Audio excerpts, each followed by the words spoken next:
Hello there and welcome back to the sleep science corner of the internet, where your pillow becomes a time machine, your blanket doubles as an invisibility cloak, and your dreams are more reliable than most history textbooks. Tonight, you're stepping into a version of Earth that's both familiar and strangely alien, because the question hanging in the air is simple, heavy, and a little absurd. What if an unknown civilization shaped our world, built it up, nudged it forward, and then simply slipped out of sight before anyone could properly remember? Picture yourself standing on a windswept plain, silence stretching from horizon to horizon, and beneath your feet, 10,000 years of footprints pressed into the dirt, all covered over as if the land itself has sworn to keep a secret. You're not supposed to survive a mystery like this. At least not with your sanity intact, but don't worry, you'll make it through. So before you get comfortable, take a moment to like the video and subscribe, but only if you genuinely enjoy what I do here. And while you're at it, drop a comment with your location and the time where you are, because nothing feels more like a secret gathering than realizing someone is listening in New York at 2 a.m, while someone else in Manila is just waking up with coffee. Now, dim the lights, maybe turn on a fan for that soft background hum, and let's ease into tonight's journey together. You trudge forward into prehistory, into a time that isn't really a time, because human memory doesn't reach that far. Most official records insist the story of civilization begins around 6,000 years ago in Sumer, with neat rows of barley, cuneiform tablets, and the first bureaucrats trying to tax beer. Yet here you are, sinking deeper into an earlier darkness where no tablets survive, where the very soil hums with hints of people who left before being invited into history class. Historians still argue whether these gaps are just natural accidents of archaeology, eras where no stone survived, or whether they're evidence of something larger that once stood and fell without leaving its name. The air here feels different. You smell damp earth, as though rain fell this morning, on ruins no one has mapped. Imagine ruins under every forest floor, each tree root curling protectively around an abandoned doorway. There's something comical about this image, the world's first landlords quietly charging rent to squirrels while the rest of humanity has no clue their apartments exist. Yet humour aside, you sense the weight of possibility. What if agriculture didn't spring out of nothing in Mesopotamia, but was taught, whispered down like a recipe from older hands? You pause at the edge of a fire pit long cold, its ashes buried beneath centuries. The mainstream fact anchors you. Humanity was already shaping tools tens of thousands of years before civilization, napping flint and painting walls of caves with horses, aurochs, and the occasional surprisingly accurate bison. But then the fringe tidbit pushes in. Those caves at Lascaux and Chauvet, 30,000 years old, sometimes display geometric patterns, dots and lattices that look less like hunting magic and more like math. Some researchers whisper about them as if they're fragments of calendars or even star maps, leftovers from minds operating on levels we rarely associate with cave dwellers. And isn't it strange, you think, how myths from opposite corners of the globe often echo the same theme? Once there was knowledge, and then it slipped away. The Greeks spoke of a golden age where humans lived in harmony with gods, until decline pulled them down into iron. The Hindus tell of yugas, long cycles of rise and fall, each darker than the last. And the Maya, well, they practically specialised in calendars that loop and restart, as though time itself remembers things that people forget. Scholars still argue whether these parallels are just cultural coincidences, or evidence of a shared memory of something older. Your eyes lift to the night sky, because if any forgotten civilization wanted to leave breadcrumbs, the stars would have been the canvas. Picture a group of people, unrecorded, standing with instruments we can't identify, mapping the heavens not just for agriculture, but for legacy. Maybe they didn't need stone tablets. Maybe the constellations themselves became their archive, patterns locked in light. And here's the thought that makes you smirk. You've already memorized Orion's belt and you're lying here like some amateur astronomer, unknowingly reciting someone's 10,000-year-old PowerPoint slide every time you trace the stars with your finger. Of course, the skeptics would cut in. If such a civilization existed, where are the bones, the pottery shards, the broken bronze tools? You shrug, letting the skeptic voice dissolve into the background hum of the fan. Absence of evidence is not evidence of absence, right? Or, as every archaeologist secretly mutters, we've barely scratched the surface and most of Earth remains unexcavated. A quirky tidbit helps here. Did you know that in the Amazon rainforest, Modern LiDAR scanning has revealed massive geometric earthworks under the canopy, hidden for centuries. Squares and circles so large they could only have been built by organised societies, ones the jungle swallowed whole. If an entire culture can vanish under vines in a few hundred years, what about 10,000? You keep walking in this imagined landscape, every step stirring up questions like dust motes. Did they speak languages that evolved into ours? Did they teach us the trick of fire-hardened clay, or the idea of aligning temples to solstices? Maybe the reason pyramids pop up all over the world isn't just coincidence or convergent evolution, it's architectural muscle memory passed down from ancestors who had already solved the problem. Historians still argue whether that's a stretch, whether independent invention is enough to explain it all, but the thought nestles into you like a warm blanket. The rhythm of your breath slows, and you picture this hidden civilization not as aliens, not as gods, but as neighbours we've forgotten, people who lived and laughed and worried about bread recipes, only with a head start on the rest of us. Maybe they even warned us, scribbled in symbols we're still deciphering. Maybe that's why every culture has a story about floods, about fire, about starting over. And maybe if you tilt your ear just right in the quiet of the night, you can almost hear their voices carried through time, faint but insistent, like lullabies meant to outlast the singers. You stretch out on this mental plane, eyes half closed, letting the thought linger. What if everything you know about history is just the second act of a play that began long before the curtain rose? It's a little unnerving, but also oddly comforting. After all, if they existed, then we're not alone in carrying the weight of civilization. We're simply the latest stewards, holding a torch someone else once lit. You linger with that unsettling thought, the idea of carrying a torch someone else once lit, as your mind drifts toward a circle of stone standing tall against a damp horizon. The grass is slick, the air tinged with the mineral smell of rain, and you find yourself wandering towards Stonehenge, though it doesn't look quite like the version you've seen in tourist photos. No buses, no ropes, no informational plaques, just raw ancient megaliths looming in the mist. People call them a monument to the solstice, a ceremonial calendar, or maybe a glorified picnic ground for Bronze Age druids, but you sense something heavier underfoot. What if this ring of rocks was just the visible part of a much larger machine, the tip of an iceberg whose roots dig into a deeper, forgotten blueprint? Your feet squelch in the mud as you circle the monoliths. Archaeologists have always been fascinated by what lies beneath, because Stonehenge is not just a ring, but layers upon layers of hidden features. Ditches, banks, timber posts, and most intriguing of all, the pit stretching outward in geometric alignments, as if the builders were thinking far bigger than we give them credit for. A mainstream fact season helps ground you. Recent excavations show Stonehenge was part of a network of ceremonial sites across southern England, some older than the stones themselves, with traces of wooden circles and avenues connecting one sacred space to another. This was no isolated huddle of stones, but a landscape humming with intention. And yet, as you trace your hand over the lichen-spotted surface, the fringe whispers in your ear. Beneath the site, ground-penetrating radar has revealed anomalies that look suspiciously like buried monoliths or walls, structures that don't fit the current narrative. Some researchers even point to the so-called cursus, a massive earthwork running for miles nearby, as evidence of a master plan beyond seasonal festivals. Could it be that what we see above ground is just the skeletal frame left behind after something grander collapsed? Historians still argue whether these hidden features were simply practical, animal enclosures, ritual pathways, or whether they hint at a guiding hand far more sophisticated. The mist thickens as you crouch between two stones, imagining the labour that dragged them here. We're told it was ropes, sledges, and a lot of sweaty determination from Neolithic farmers who hadn't even invented the wheel yet. And maybe that's true, but there's something absurd about picturing thousands of people willingly hauling 40-ton boulders across hills for centuries just so their descendants could stand in the cold once a year and clap at sunrise. It makes you laugh quietly, the prehistoric equivalent of planning the world's most inconvenient concert venue.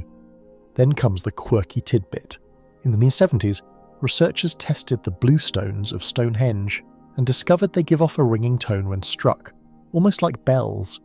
Suddenly you can't help but imagine this place as less of a calendar and more of a prehistoric sound system, each stone vibrating with music that could ripple across the valley. What if the unknown civilization wasn't just measuring stars, but creating experiences, blending sight and sound into something that lingered in memory long after the builders were gone? As the mist parts, you imagine the land itself whispering secrets. Maybe beneath these stones is a story not of farmers dabbling in architecture, but of apprentices trying to recreate something older they half remembered. There's precedent, after all. Historians still argue whether cultures around the world sometimes rebuilt temples on top of far older ruins, copying without fully understanding.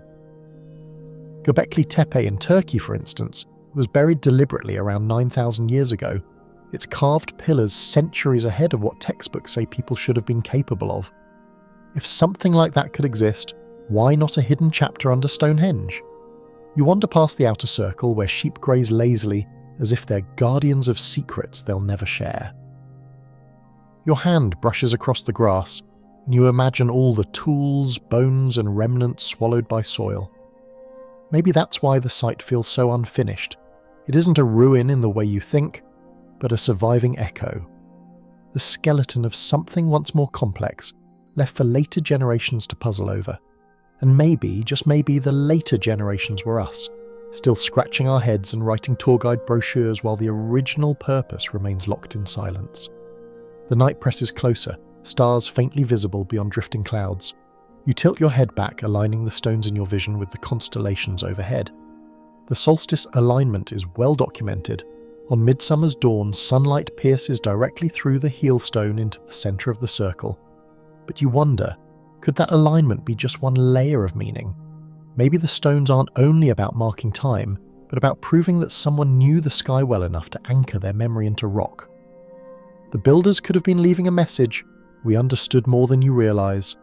It's a little unnerving, like finding a diary entry written in a language you almost recognise, only to realise the pages before the first chapter are missing.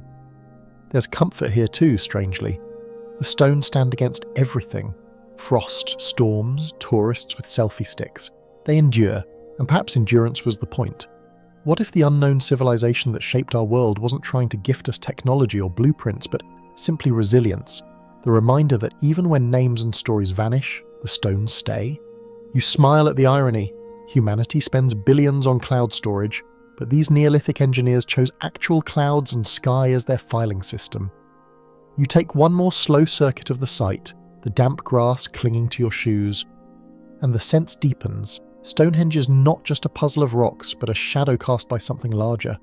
Whether that something was a forgotten culture, a shared myth, or a flicker of genius we underestimate, you can't shake the suspicion that the ground itself is humming with memory. And if this is just one site in one country, how many other whispers lie buried worldwide, waiting to rise when the mist clears? Your shoes are still damp from the grass as the vision of Stonehenge dissolves, and you find yourself transported further south, where the air shifts from cool mist to dry desert heat. The horizon glows gold, and pyramids rise like frozen sunbeams stabbing out of the sand. You squint, because the sight is familiar, too familiar, like the image you've seen 1,000 times on postcards and computer screensavers, and yet, up close, the pyramids don't feel like dusty relics of an ancient kingdom. They feel like survivors, monuments clinging stubbornly to their secrets. The mainstream narrative clicks in quickly. The Great Pyramid of Giza, built for Pharaoh Khufu around 400-500 years ago, was a tomb, a monumental burial chamber intended to proclaim his power across eternity. That's what schoolbooks insist, neat and tidy. But as you stare at the perfect geometry, the sheer precision of each stone, stacked with mathematical defiance against erosion, you can't help but wonder if the pharaoh's story was only the last chapter of a much older manual. Historians still argue whether Egypt's engineering brilliance truly burst forth in one dynasty, or whether it carried echoes of some forgotten blueprint. Your fingers graze the surface of a block. The stone is warm in the sun, pitted, weather-worn, but solid enough to outlive every empire that's come since. And here's the part that makes you chuckle. People in the 21st century still struggle to keep potholes filled, yet someone, or maybe some unknown civilization, stacked over 2 million limestone blocks into a structure aligned almost perfectly with the cardinal directions. Either they'd had math teachers so terrifying nobody dared miscalculate, or they were following the knowledge handed down from hands older than we recognise. the quirky tidbit emerges as you wander deeper into the pyramid's shadow. In the 19th century, explorers noted, the dimensions of the Great Pyramid seem to encode the mathematical constant pi, and even the golden ratio, though scholars still argue whether that's coincidence or design. Imagine Neolithic surveyors carving equations into stone centuries before Greeks even wrote them down. Maybe these structures weren't just tombs, but libraries, physical manifestations of knowledge meant to withstand sand storms and our collective forgetfulness. And then there's the sky. You tilt your head back, tracing Orion's belt above, and memory sparks. The 3 pyramids of Giza align almost exactly with the 3 stars of Orion's belt, a cosmic mirror on Earth. Was that coincidence, or a deliberate echo of a star map so ancient it stretched across millennia? The Egyptians themselves called Orion the embodiment of Osiris, the god of rebirth. Maybe the builders weren't just thinking about one king's afterlife, but about stitching human life into the fabric of the cosmos, ensuring that their civilization, and maybe the unknown one before it, was remembered in the very stars. You step into the interior passage, the temperature dropping sharply, and the hush settles into your bones. The narrow corridor presses inward, guiding you deeper, until you emerge into a chamber where the silence is so thick it feels engineered. Some researchers argue the pyramid was designed not just as a tomb, but as an acoustic chamber, capable of amplifying vibrations, humming with resonance like a giant stone instrument. You smile at the image, the world's first surround sound theatre, tuned not for Netflix binges, but for rituals that blended sound, math, and mystery. The walls press close, smooth yet scarred by centuries of visitors. And here's another curiosity. The granite blocks inside were quarried from Aswan, hundreds of miles away, somehow transported without cranes or wheels. Egyptologists say sledges and manpower could manage it, and maybe they're right, but still the sheer scale tickles your imagination. If this was merely about honouring one pharaoh, why pour in so much effort that even modern engineers debate how it was done? Perhaps you think the pyramid wasn't built for Khufu at all, but merely adopted by him, a legacy site repurposed and rebranded, like a politician slapping his name on a monument he didn't really build. Outside again, the desert wind whips against your skin, carrying the faint taste of sand.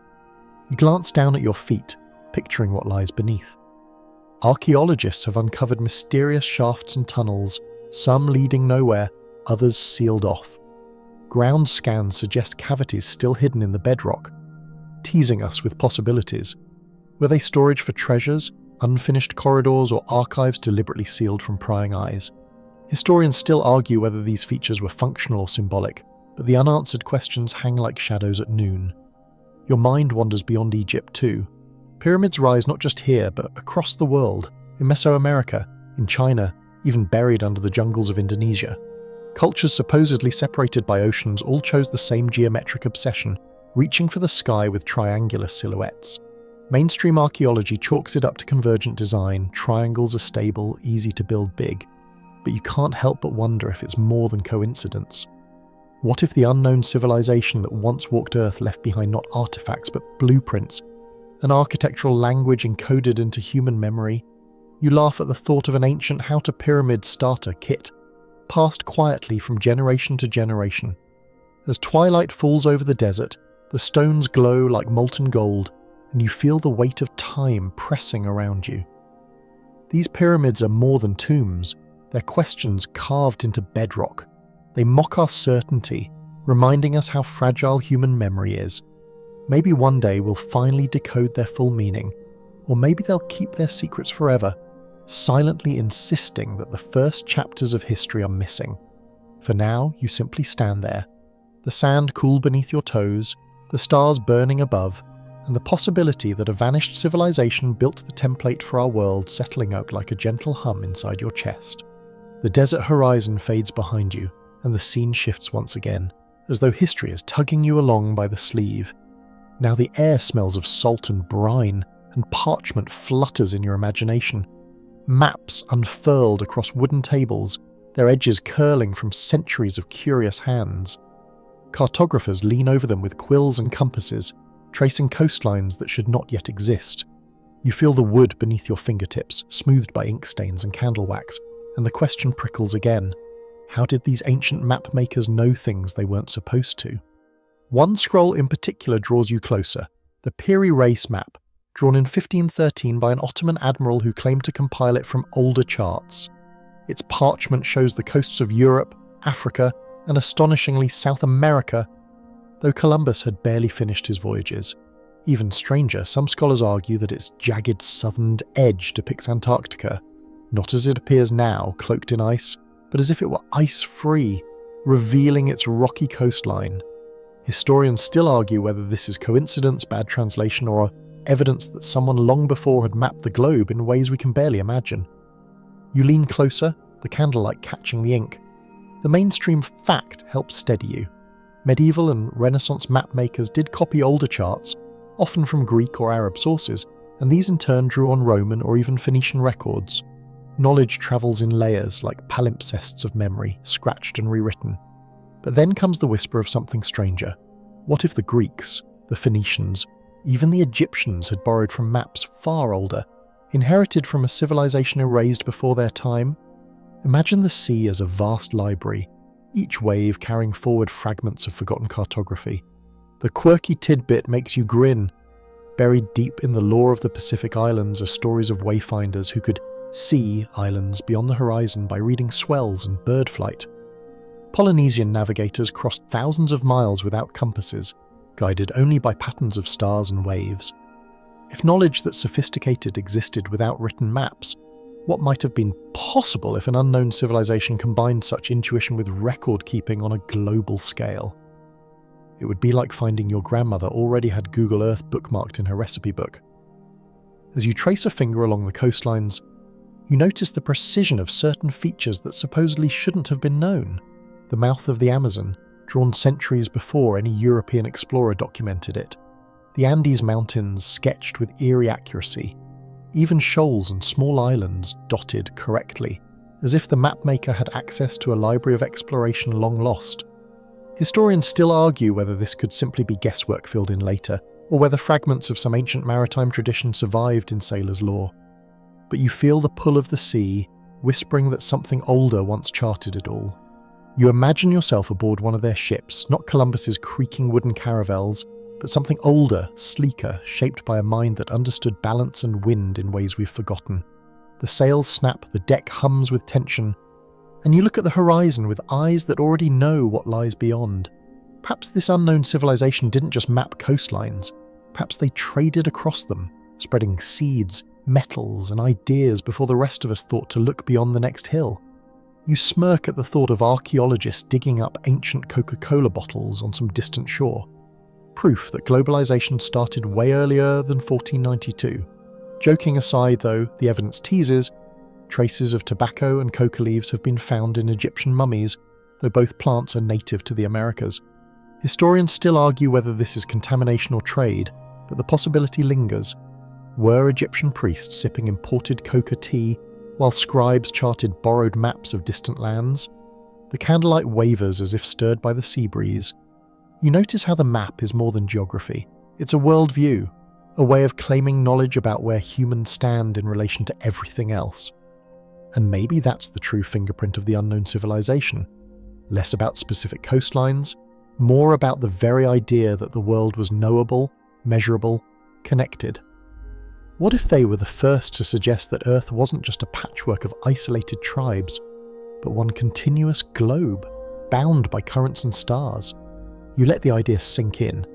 The earliest explorers weren't stumbling into new worlds, but rediscovering them, following trails long faded but not erased. The maps were breadcrumbs, left scattered across time, daring us to question whether history's curtain was pulled open too late. You hear the scratching of quills, the creak of ship timbers, the crash of surf on distant shores, all converging into the hum of forgotten knowledge. The parchment curls again under your touch, fragile yet defiant, and you realise that maybe maps are less about accuracy and more about memory. They show not just where coastlines run, but where human imagination has dared to go.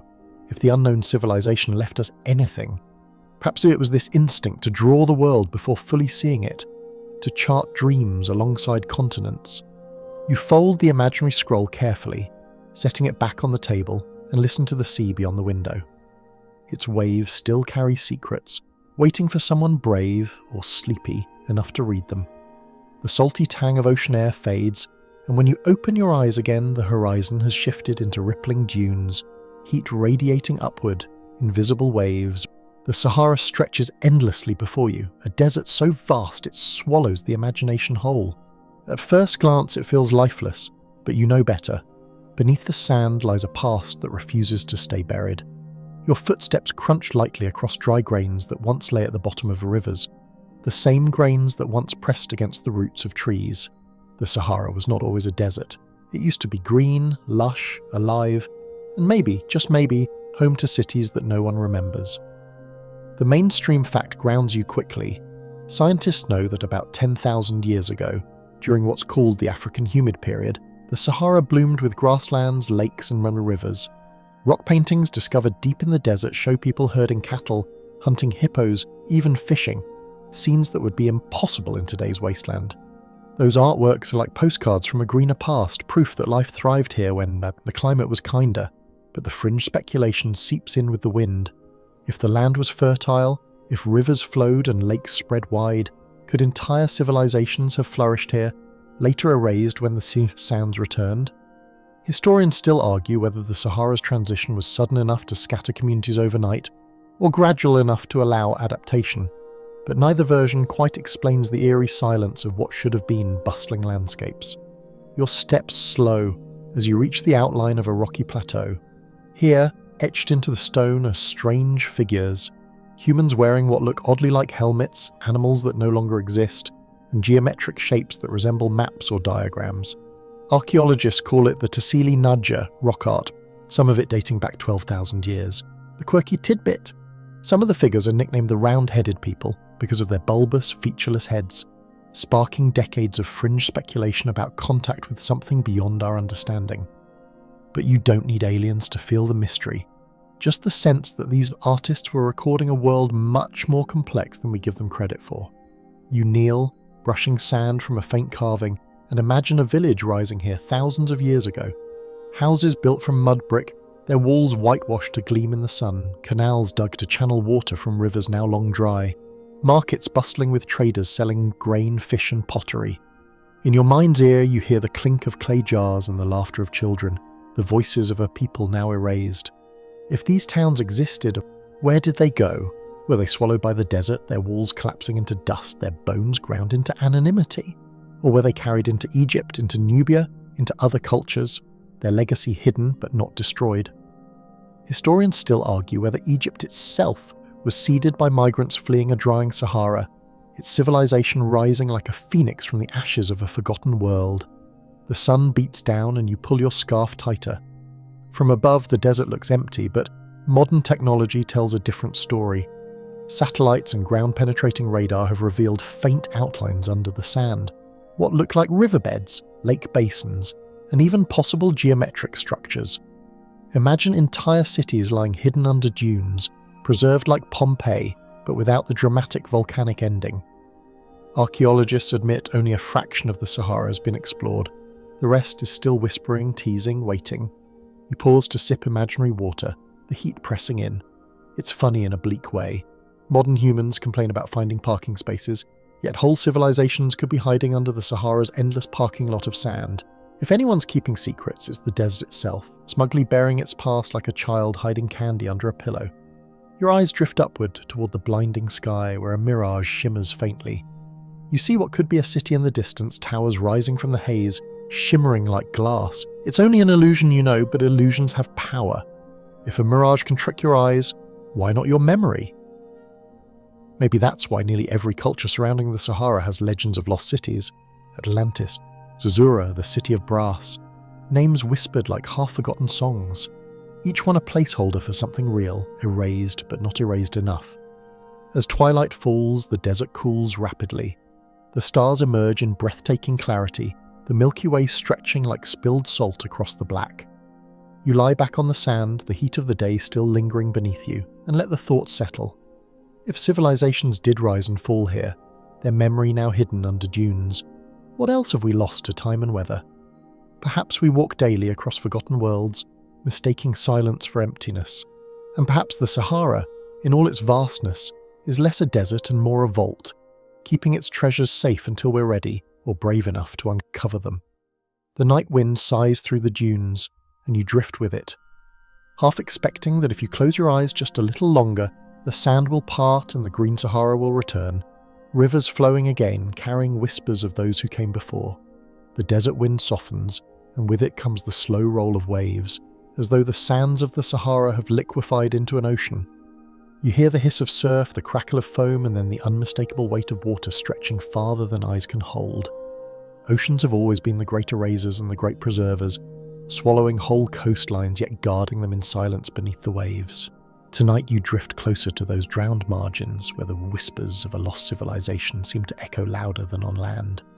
You imagine yourself hovering just above the seabed, a diver suspended in green-blue twilight. The light from the surface filters down in shimmering ribbons, illuminating shapes that shouldn't be there. Walls too straight, pillars too deliberate, stone blocks aligned in ways nature rarely arranges. The mainstream fact grounds your vision. Entire cities have indeed been found underwater. Off the coast of Alexandria, for instance, archaeologists have uncovered the remains of Herakleion, a bustling Egyptian port lost to earthquakes and rising seas more than 1,000 years ago. Coins, statues and temples lay buried in silt until the late 20th century when divers stumbled upon them. But Herakleion is recent compared to the deeper mysteries whispering through your mind. The fringe speculation lingers near Japan's Yonaguni coast, where divers discovered what looks like a submerged staircase, terraces, and platforms carved from bedrock. Scholars still argue whether it's a natural formation or an artificial structure swallowed by the ocean thousands of years ago. Some insist the angles are too sharp, the terraces too precise. Others wave their hands and call it geology's playful trick. You hover in that uncertainty, watching fish dart between steps that may have once been streets. A quirky tidbit bubbles up. Sonar scans of the Caribbean have revealed patterns resembling grid-like roads and blocks, leading some to speculate about sunken islands and Atlantis-style cities. Most mainstream scientists dismiss these as natural features, but isn't it curious how often human imagination fills the sea with ruins? Maybe it's because we sense that oceans, which cover over 70% of Earth, are more than blank blue voids. They are hiding places, vast enough to swallow civilizations whole and leave behind only questions. You picture yourself walking along one of these submerged avenues, your hand brushing coral-encrusted stones. Each step feels heavy, as if carrying centuries. Maybe people once lit torches here, sold fish in markets, carved stories into walls. Or maybe the city was never human at all. But the oceans attempt to mimic our architecture, to remind us that we aren't the only builders on this planet. That thought makes you smile. Imagine competing with Poseidon in a construction contest and losing because the tide came in early. Above the waves, you remember the myths that have drifted across cultures like sea foam. Plato's story of Atlantis, an advanced civilization swallowed by the sea in a single day and night, may just have been allegory. Yet versions of the same tale appear everywhere. Great floods, drowned lands, people forced to flee rising waters.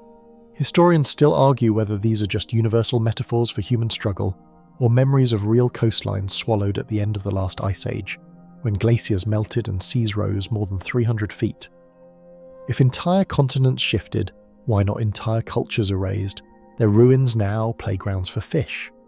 The surface ripples, and you float upward, imagining ships sailing above these hidden ruins, their crews unaware of the cities sleeping below. There's something comic in the thought. Modern sailors grumbling about Wi-Fi connections while passing directly over mysteries their ancestors might have worshipped as holy. We build sonar and submarines, yet most of the ocean floor remains unexplored. The truth could be waiting in plain sight, disguised as reefs, trenches, or shadows on sonar scans. The water presses cold against your skin, but there's calm in it too. Oceans preserve as much as they destroy. Wooden ships from centuries past lie intact in the Black Sea's anoxic depths, preserved so perfectly their ropes still coil neatly. If ships can survive, could older artifacts too? Somewhere, perhaps beneath layers of silt, are tablets, tools, even statues just waiting for a future hand to brush away the sand. The unknown civilization, if it existed, might have left more underwater than on land, trusting the sea's secrecy. You breach the surface, gasping as the night sky spreads above you, stars reflecting on the gentle swell. For a moment, the water seems like glass, reflecting two worlds, the one we know and the one hidden just beneath. The thought lingers. Maybe humanity has always been half blind, looking at the surface while the deeper truth waits below. Perhaps the ocean isn't just water, it's memory, layered and endless, patient enough to outlast our forgetfulness. As the waves lap against your body, rocking you gently, you let yourself imagine drifting over one of those drowned cities. Below, stone blocks glimmer faintly, coral weaving through their cracks. Above, constellations wheel silently.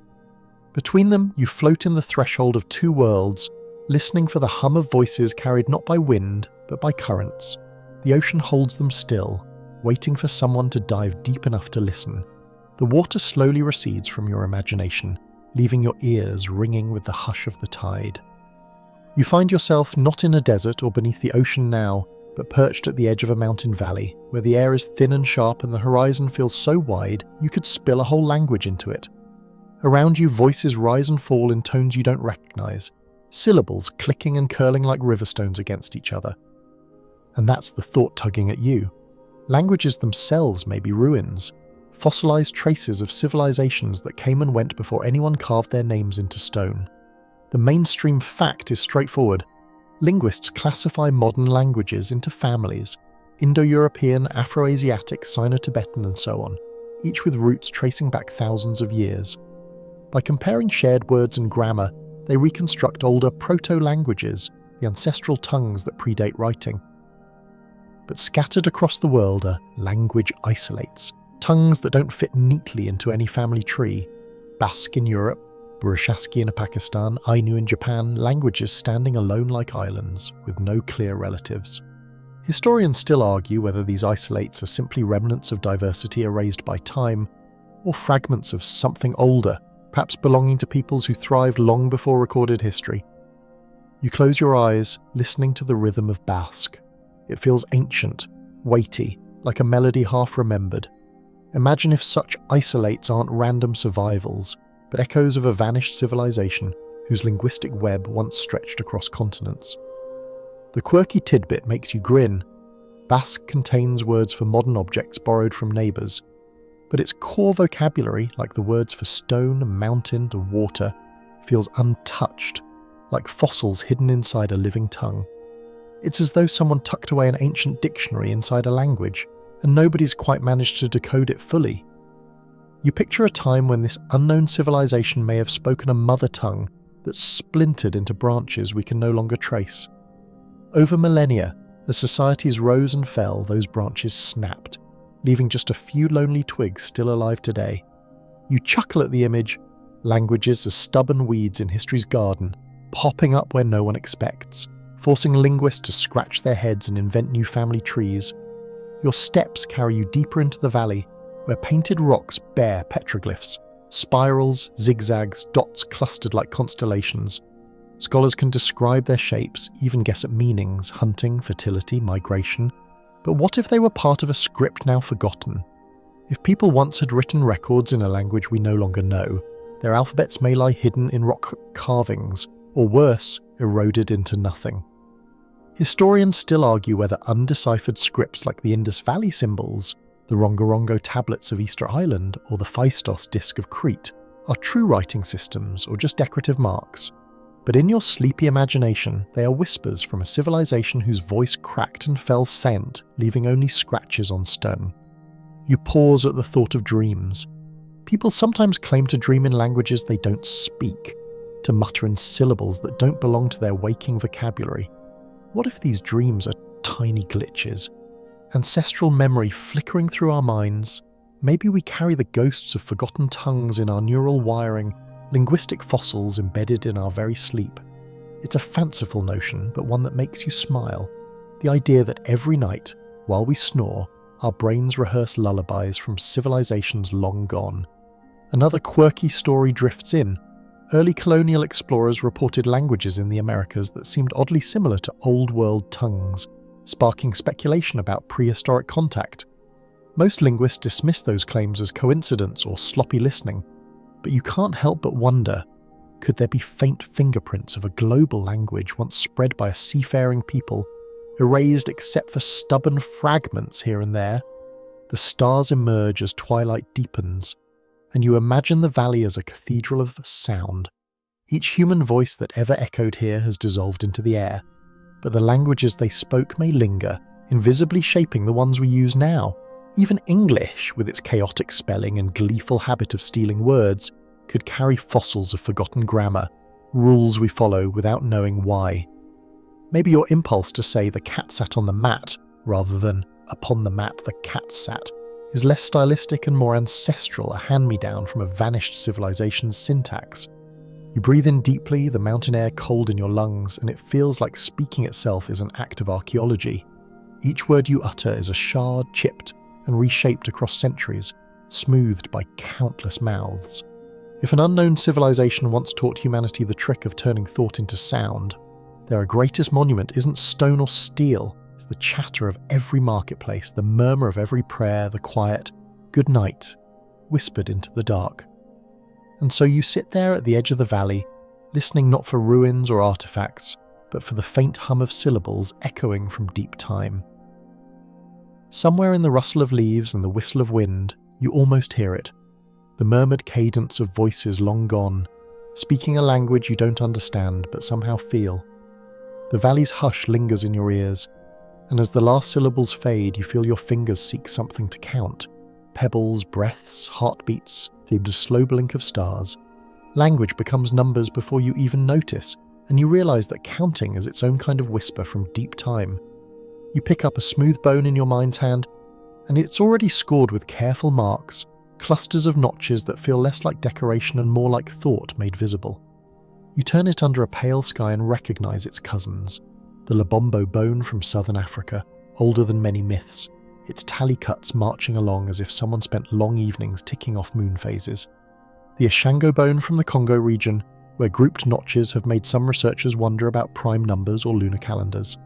Historians still argue whether those patterns are math or merely meticulous memory, but here, in your quiet, the bone feels like a pocket calculator carved with patience and hope. You roll the imagined bone between finger and thumb, and suddenly the ground shifts beneath you into baked clay. The plane is a ledger, and reeds scratch cuneiform into wet tablets that will harden to outlast their makers. Mesopotamia hums with a base 60 rhythm, the sexagesimal system that still lives in our minutes and degrees, a heartbeat so steady you forget it's ancient. A scribe leans over a tablet we now call YBC 7289, pressing numbers that approximate the square root of 2 with startling precision. Another cradles Plimpton 322, its columns listing Pythagorean triples more than a millennium before Pythagoras makes it to your math class posters. You picture the scribe's supervisor peering over the shoulder like a very early version of your stern math teacher. No calculators, only clay and concentration. Historians still argue whether Plimpton 322 is a trigonometric table, a surveyor's cheat sheet, or just a training exercise for clever students. Whatever the intention, the brain behind it is unmistakably sharp. You drift down the river to Egypt, where the sun paints everything with geometry. A student unrolls the rind mathematical papyrus, copying problems that teach how to partition bread, measure fields, and find the area of a circle by imagining a square whose side is 8/9 of the diameter. An approximation that nudges close to long before anyone names it. Nearby rests the Moscow papyrus, coiled with instructions for the volume of a truncated pyramid, because nothing says timeless civilization like nailing the math of furniture-sized solids in ink that's still legible after millennia. You can't help but smile at the domesticity of it. World-spanning monuments, yes, but also very practical math for taxes and harvests. The eternal human concern of who owes how much grain to whom. That and the eternal student question, will this be on the test? Spoiler, if your job is stacking 2 million limestone blocks, the answer is yes. You catch yourself glancing toward Giza again, remembering how those stones seem to hum with intent. We already joked about prehistoric concert venues, but geometry is the low drumline beneath it. Alignment to cardinal directions, careful proportions, corridors engineered like straight-edge sketches, it's architecture as equation. You recall how some 19th century enthusiasts claimed the Great Pyramid encodes P and the golden ratio, and you file that under maybe, maybe not alongside remember to bring sunscreen to the desert, Historians still argue whether those coincidences are deliberate design or enthusiastic pattern hunting, but the undeniable fact remains: someone understood angles and levelling with a rigour that still makes surveyors nod in professional respect. The breeze tilts east and you wander by way of altars and chords to the Indian subcontinent, where the Sulba Sutras sing of fire altars shaped like falcons and turtles, all laid out with rope geometry that casually uses what we call the Pythagorean theorem. You imagine priests stretching string across packed earth, measuring diagonals with the same satisfaction you get from snapping a tape measure to a clean number. Centuries later, scribes dot the margins of the Bakshali manuscript with a small filled circle, a symbol for zero whose date sparks debate every time it's tested. Historians still argue whether that dot is centuries older than we used to think, or merely the ancestor of the fully fledged zero described by Brahmagupta. Either way, the concept itself, nothingness as a number, remains one of humanity's boldest ideas, a linguistic and mathematical trick that unlocked algebra like a hidden door. Keep drifting and you find yourself in a Chinese hall where bamboo slips whisper under lamps, the 9 chapters on the mathematical art rests on a table, and a scholar arranges problems like a conductor arranging strings, linear equations solved by a method that looks suspiciously like Gaussian elimination, centuries before Gauss hums his tune. Outside, someone scratches a magic subtle square, the low shoe, a tidy 3x3 grid where every line sums the same. It may be legend, but legends have a way of leaving fingerprints on real methods. You chuckle at the thought of bureaucrats balancing ledgers with things that look like Sudoku, then realise that even your joke bows to a lineage of very serious arithmetic. Across mountains and seas, gears tick softly in a corroded box, fished from a shipwreck near a small Greek island. The Antikythera mechanism turns and time turns with it. Eclipses predicted, planetary cycles modelled with nested ratios so elegant they feel like music. You picture a craftsman counting teeth, choosing a gear ratio not with a calculator but with intuition trained by generations. Historians still argue whether machines like it were rare prototypes or once common tools lost to the accidents of preservation. You tilt your head and hear the whisper: even if only a handful existed, the mind that built one did not bloom in a vacuum. The roots run back through surveyors, astronomers, accountants and altar builders who are all, in their way, mathematicians. You kneel to pick up a smooth stone ball in northern Scotland, its surface sculpted into knobs arranged with uncanny symmetry. There are hundreds of these Neolithic carved stone balls, some partnered to patterns that look like the bones of Platonic solids long before Plato gets the naming rights. Maybe they were for games, weighing nets, social tokens. Historians still argue whether they encode geometry or merely reflect a love of symmetry. The quirky tidbit sneaks in with a grin. If they were fidget toys, they're the classiest fidget toys of all time, doubling as pocket lessons in 3-dimensional thinking. Numbers begin to feel less like inventions and more like animal tracks, signs that something passed this way long ago. You remember the quipu? Cords knotted by Inca administrators to record tribute, census and stores, and your fingers reflexively tug a knot tighter. Some knots whisper place value in decimal. Some arrangements might even carry phonetic or narrative data that we haven't fully decoded. Historians still argue whether quipu are pure numbers or mixed media, half abacus, half library, but the elegance is undeniable. It's bookkeeping as textile, mathematics you can drape over your arm, and a reminder that computation doesn't need parchment if you have string and a plan. Also, unlike your phone, quipu never run out of battery at 3%. At the edges of the flickering globe in your head, you notice patterns that seem too neat, measurements recurring in megalithic heights. The controversial megalithic yard proposed by researchers who swore prehistoric builders used a standard unit of about 0.3 meters. Historians still argue whether that yard is real, a statistical mirage, or an artifact of selective data. You hold the idea lightly, like a soap bubble that gleams with rainbow possibility even if it pops. After all, even if people didn't share a universal ruler, they shared the sun, the moon, and the geometry of right angles and circles, and perhaps that was standard enough. You think back to Stonehenge's ringing bluestones, to Giza's starry echo, to the ocean's drowned staircases. Everywhere you went, geometry tagged along like an old friend who insists on carrying the map. Here, with numbers rolling under your tongue like smooth marbles, another possibility steps forward. What if mathematics was the unknown civilization's favourite inheritance to leave behind, precisely because it doesn't depend on language or dynasty? If you wanted a message to outlast your name, you'd etch it into the relationships between lengths and angles, bake it into the counting of the sky's cycles, tie it into knots. You'd trust that future minds, even separated by floods, deserts, and forgetfulness, would rediscover the same truths, like stepping stones resurfacing as the tide withdraws. Of course, not all patterns are meaningful. You remember your brain's fondness for constellations, how it traces bears and hunters from scattered stars, and you promise yourself not to crown every coincidence with a laurel wreath. Still, when you set the Ashango bone beside the Babylonian tablet, the Egyptian papyrus beside the Indian sutra, the Chinese slips beside the Greek gears, a melody emerges. It isn't that one place learned everything from another, it's that the song keeps starting in the right key too early, as though someone had hummed the tune beforehand. Historians still argue whether such convergences prove contact, shared ancestry, or simply the inevitability of clever humans reinventing the wheel, and then promptly misplacing it for a few thousand years. You try on a small laugh soft as a yawn. Imagine an ancient teacher scolding apprentices for sloppy surveying, then time-travelling to your era, only to shout at a crooked shelf in your apartment. Some standards never change. You picture exam anxiety in a scribal school, wax tablets creaking, reed styluses tapping, a stern instructor demanding reduce that fraction properly in Sumerian. The joke lands gently, but the empathy lingers. Math has always been a bridge between what we want and what we can build. A promise that if we measure well enough, the roof won't leak, and the sunbeam will strike the altar at precisely the right moment. Night leans closer, and with it the thought that numbers may be the least perishable artifact we possess.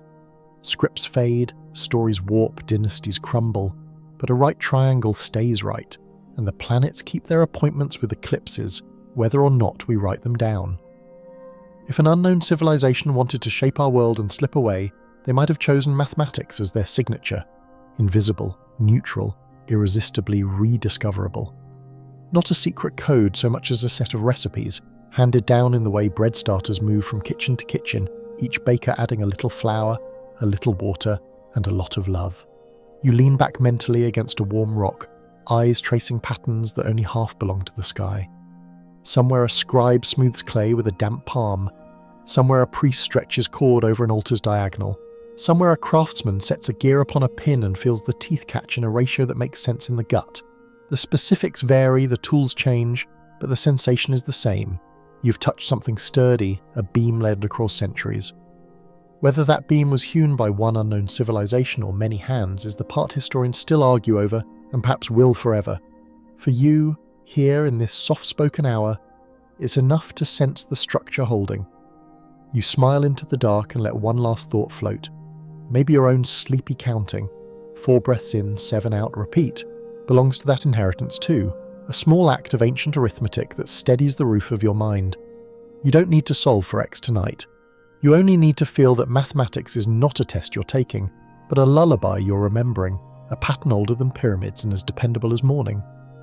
And if somewhere a bone with notches nestles in the earth, if somewhere a tablet dozes in a museum drawer, you imagine them both approving as your breath finds its rhythm. Numbers rolling forward like a tide that always returns. The rhythm of numbers still echoes faintly, but your gaze drifts upward now, into a sky so wide and heavy with stars it feels like an ancient ceiling painted just for you. You imagine yourself lying flat on cool grass, the smell of damp earth curling into your nose, and above you the cosmos is alive with patterns. The Milky Way stretches like spilled flour across black velvet, constellations prick the dark with silver pins, and you can't help but feel that long before telescopes and apps told us what we were looking at, someone was already paying attention, far more closely than we usually admit. The mainstream fact grounds you. Humanity has been stargazing since the beginning. Prehistoric sites around the world show alignments with solstices, equinoxes, and lunar cycles. Newgrange in Ireland, over 5,000 years old, was designed so that sunlight enters its inner chamber only on the winter solstice. Nabta Playa in Egypt, an even older stone circle, seems to align with Orion and Sirius. These weren't accidents. They were careful, deliberate, almost obsessive. Yet as you lie here, you wonder if this fascination with the sky was more than a farmer's calendar. What if the unknown civilization we're chasing was less about monuments on Earth and more about monuments of observation written in starlight. Your imagination nudges you east to Mesopotamia, where clay tablets record the movements of Venus and eclipses with staggering precision. The Babylonians were cataloguing planetary cycles long before telescopes existed, tracking patterns that modern astronomy later confirmed. Some scholars even suggest they anticipated aspects of trigonometry to refine their predictions. Historians still argue whether their knowledge developed independently, or whether it was inherited from older traditions we no longer recognize. Either way, you can almost hear the scratch of a reed stylus at night, the scribe glancing up at the sky as he inscribes the path of a planet, the quirky tidbit that makes you grin. The Mayans built observatories with windows carefully aligned to Venus's rising and setting points, and their codices show they tracked its cycle to astonishing accuracy. 584 days, almost exact to the decimal. Imagine priests staying awake for decades just to watch a single planet complete its dance. You chuckle at the comparison. Modern people can't even stick to a gym routine for 6 months. Yet these ancient skywatchers committed entire lifetimes to charting dots of light. You shift slightly and the air cools. Overhead, Orion's belt gleams, reminding you of Giza, reminding you of that uncanny alignment. Could it be coincidence that cultures oceans apart fixated on the same constellations, told stories about hunters and heroes in the same arrangement of stars? Historians still argue whether this is convergent imagination, humans everywhere seeing shapes in the same dots, or the residue of an older teaching, a star map once carried across the world. You tilt your head and realize that even now, when you recognize Orion without thinking, you're participating in that continuity, reciting a story handed down for countless nights.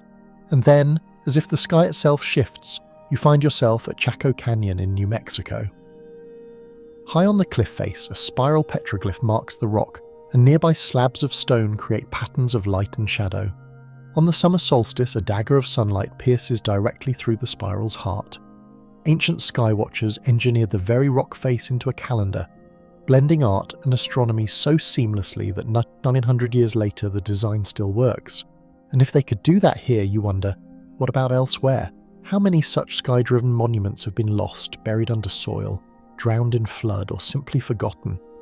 A laugh bubbles up at the absurdity of it all, humans craning their necks for millennia, risking sore spines just to draw straight lines between stars that stubbornly refuse to sit still. Yet the joke softens into awe, because despite the neck pain, the observations mattered. They guided agriculture, trade, and festivals, navigation, life itself. Perhaps this was the gift of the unknown civilization. Not monuments of stone, but habits of attention, the instinct to read the heavens as a text worth decoding. Your breath slows as you imagine the sky as a blackboard, and civilizations as students, each scribbling notes across generations. Some of those notes survived, stone circles, petroglyphs, codices, while most blew away with the wind. Still, the habit persists. Even now we check horoscopes or track eclipses, heirs to a much older compulsion. Historians still argue whether astrology was ever a science or always a cultural coping mechanism, but either way it reminds us that humans have always looked upward for patterns, whether in stars or in ourselves. Night deepens, and you imagine lying beside a campfire thousands of years ago, listening as an elder points upward and says, "There, that cluster of stars is a hunter, and his belt never shifts." The child beside him listens, repeats the name, remembers it. That's all it takes for continuity. Language may shift, empires may collapse, but Orion still rises in the east, steady as a metronome. And you, stretched out here now, are part of that same lineage of stargazers, inheritors of a conversation older than history. You close your eyes halfway, and the stars blur into streaks. The sky feels less like empty space, and more like a ceiling painted by hands you'll never meet. Perhaps those hands belong to a civilization that rose and fell before memory, leaving us not monuments but habits, not texts but traditions of looking upward. And perhaps, without realizing it, every time we tilt our heads to the stars, we're acknowledging their silent gift. The constellations slowly fade, like chalk washed from a blackboard, and you feel the earth reclaiming your attention. Your gaze drops from the sky to the solid ground where stone itself seems to breathe. You find yourself standing before a vast, solitary monolith, its shadow stretching long across the grass as if pointing towards something you can't quite see. It looks like a frozen giant, a sentinel left to guard whatever came before. And you wonder, are these standing stones, scattered across continents, mere markers of ritual and territory, or are they messages written in a language of rock by hands we no longer remember? The mainstream fact rises like the stone itself. Humans have been erecting monoliths for thousands of years, from Karnak in France to Easter Island in the Pacific. These structures required extraordinary coordination, often involving entire communities dragging, shaping and balancing stones that weighed dozens of tons. Archaeologists remind us they were often aligned with celestial events, like the solstices at Stonehenge or the lunar cycles in certain Andean sites. The effort wasn't just about brute strength, it was about meaning, about tying earth to sky. Yet the more you look, the more you suspect there's another layer. What if these stones weren't only markers of ritual, but encrypted records, memory devices designed to outlast parchment and papyrus? You run your hand over the imagined surface of a stone, cool and rough, covered in faint carvings. Spirals, grooves, even cup-shaped depressions dot the rock. Historians still argue whether these are art, maps, or mnemonic devices. The quirky tidbit makes you grin. In some traditions, shepherds use stone carvings as counting tools for flocks, each notch a sheep. Others think the carvings were part of storytelling rituals, visual prompts for myths recited aloud. Imagine an entire civilization using stone as a chalkboard. Their epics hidden in plain sight, waiting for listeners who already knew the key. Your feet carry you to Easter Island, where the Moai statues stand brooding on grassy slopes, their faces solemn, gazes fixed toward the horizon. Officially, they're memorials to ancestors, symbols of authority carved by Polynesian settlers around 800 years ago. But the scale unsettles you. Hundreds of statues, some more than 30 feet tall, each hauled miles from quarries. Why so many? Why so heavy? Historians still argue whether they were purely religious icons or served as territorial markers, but in your imagination they're part of a larger conversation. Giant stone syllables of a message spanning centuries, a language too slow for us to read. Nearby, another monolith whispers from a different continent. In Turkey, Göbekli Tepe's T-shaped pillars rise, carved with animals, insects and abstract shapes. Radiocarbon dating places them at over 11,000 years old, thousands of years before the invention of pottery, agriculture or even the wheel.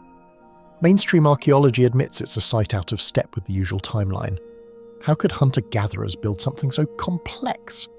Historians still argue whether Göbekli Tepe was a temple, a gathering place or something else entirely. And the fringe suggestion lingers. What if its builders weren't inventing from scratch but reconstructing memories inherited from an older, lost culture? You smirk at the image, generations of ancient masons hunched over chisels muttering, "Nobody will believe we did this with stone tools," while tourists mill around millennia later asking the same question. The humour doesn't erase the awe though. You imagine how these monoliths scattered across the world may have been designed less for human eyes and more for time itself, for endurance. A scroll rots, a tablet crumbles, but a stone carved deep into bedrock might last until the sun itself grows tired. You step back, and the silhouettes of monoliths from around the globe blur together in your mind.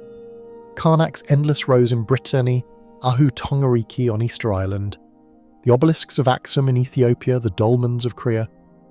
Different continents, different cultures, and yet the same obsession, lifting impossible stones upright, arranging them with deliberate care, and leaving them to stand watch.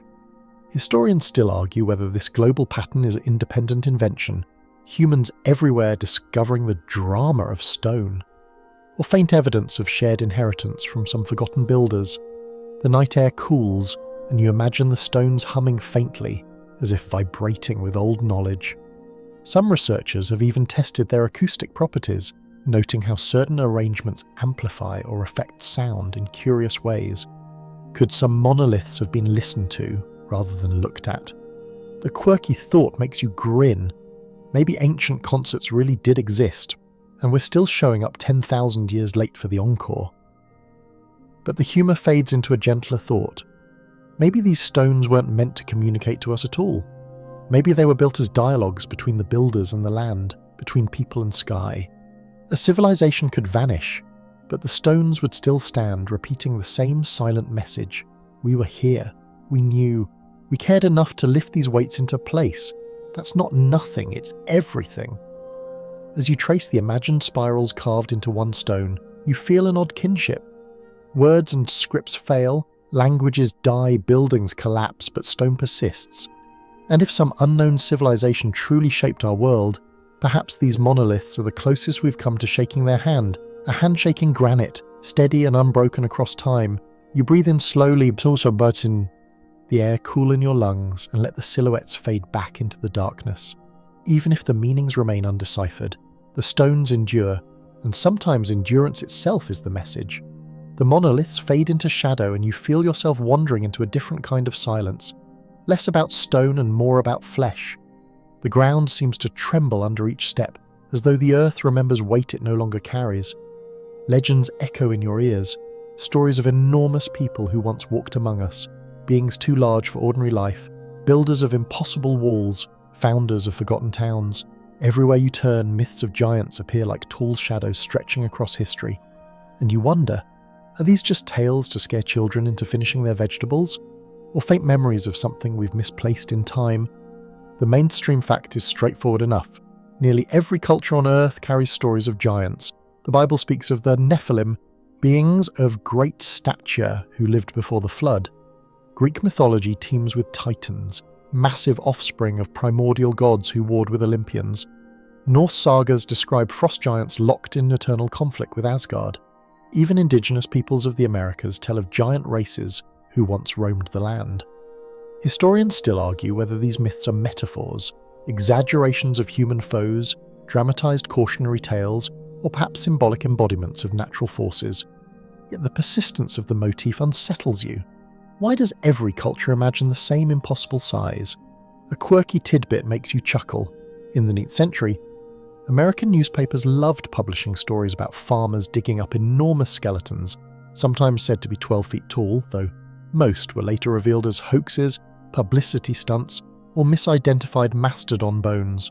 Still, the idea of a farmer tossing aside his shovel in shock at a thigh bone longer than he is tall is both absurd and oddly compelling.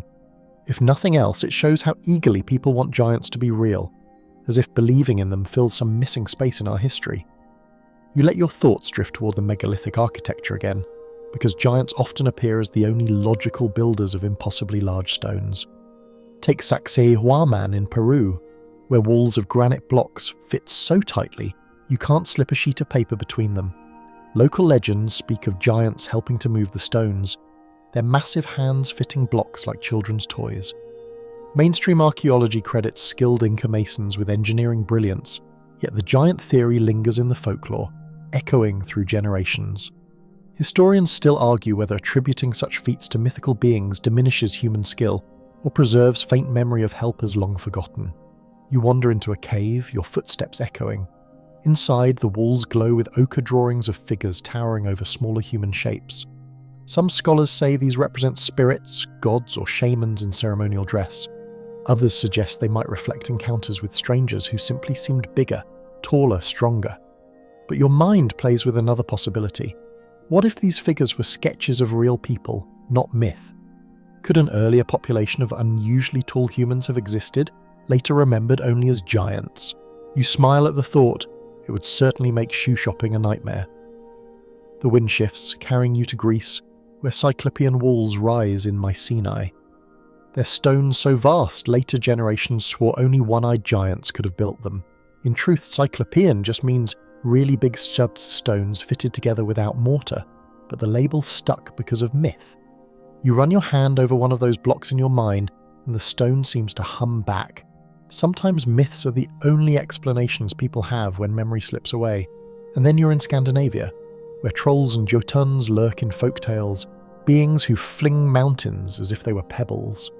In Ireland, the Giant's Causeway stretches across the sea with hexagonal basalt columns, a geological wonder mythologized as a bridge built by a giant named Finn McCool. Nature provided the stones, but imagination supplied the builder. You can't help but grin at the absurdity. Geology gets no credit because people preferred a tale about a giant stonemason with a flair for drama.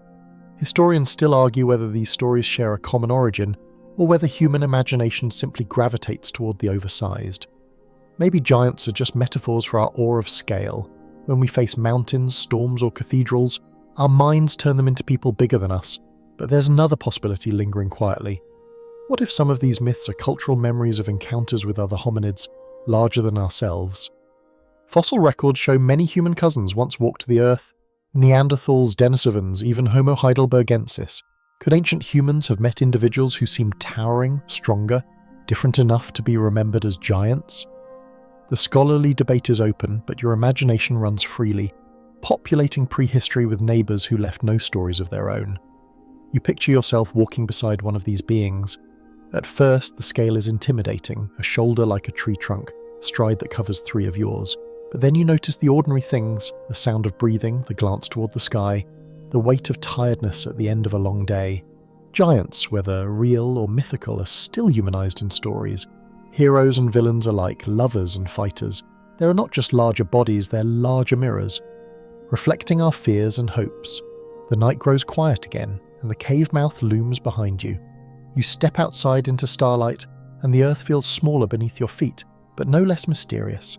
Whether giants walked in flesh or only in story, they remind you that scale itself is slippery, that sometimes the human imagination is as heavy as stone, building beings that never were but might have been. And maybe that's the true gift of these tales. Not proof of giants, but proof of our need to remember something bigger, something older, something we can't quite name. You step out from the cave of legends and into air that smells like wet stone, and for a moment you can't tell whether the sky is holding its breath or the river is. Somewhere nearby, water is busy telling the oldest story it knows, the one about arriving all at once. You hear it in a distant rush, in the slick shine on rock, in the way your shoes suddenly feel like they might not stay dry. It's fitting, really. After giants, what else could stride across the world so casually but a flood? If there's a chorus that keeps turning up no matter which culture's stage you wander onto, it's the song of waters rising too high and too fast. You settle on a riverbank in your mind, knees drawn up, and listen to a myth you've heard before, but older. Before Noah ever hammered a plank, a Mesopotamian hero named Utnapishtim, or Atrahasis, depending on which version you prefer, was warned to build a boat, load it with life, and wait while the gods tried a hard reset. That tale sails into the Epic of Gilgamesh. Its clay tablets stamped are written 300 years ago from even earlier sources, and it's impossible to miss the family resemblance to the story that later anchors Genesis. That's your mainstream fact anchoring the scene. Near Eastern flood narratives predate the biblical account, their details overlapping like ripples colliding. Historians still argue whether the Hebrew version borrowed directly from Mesopotamian sources or whether both drew on a shared well of regional memories, but either way you hear the slosh of the same water. Shift your gaze and myths keep arriving, dripping.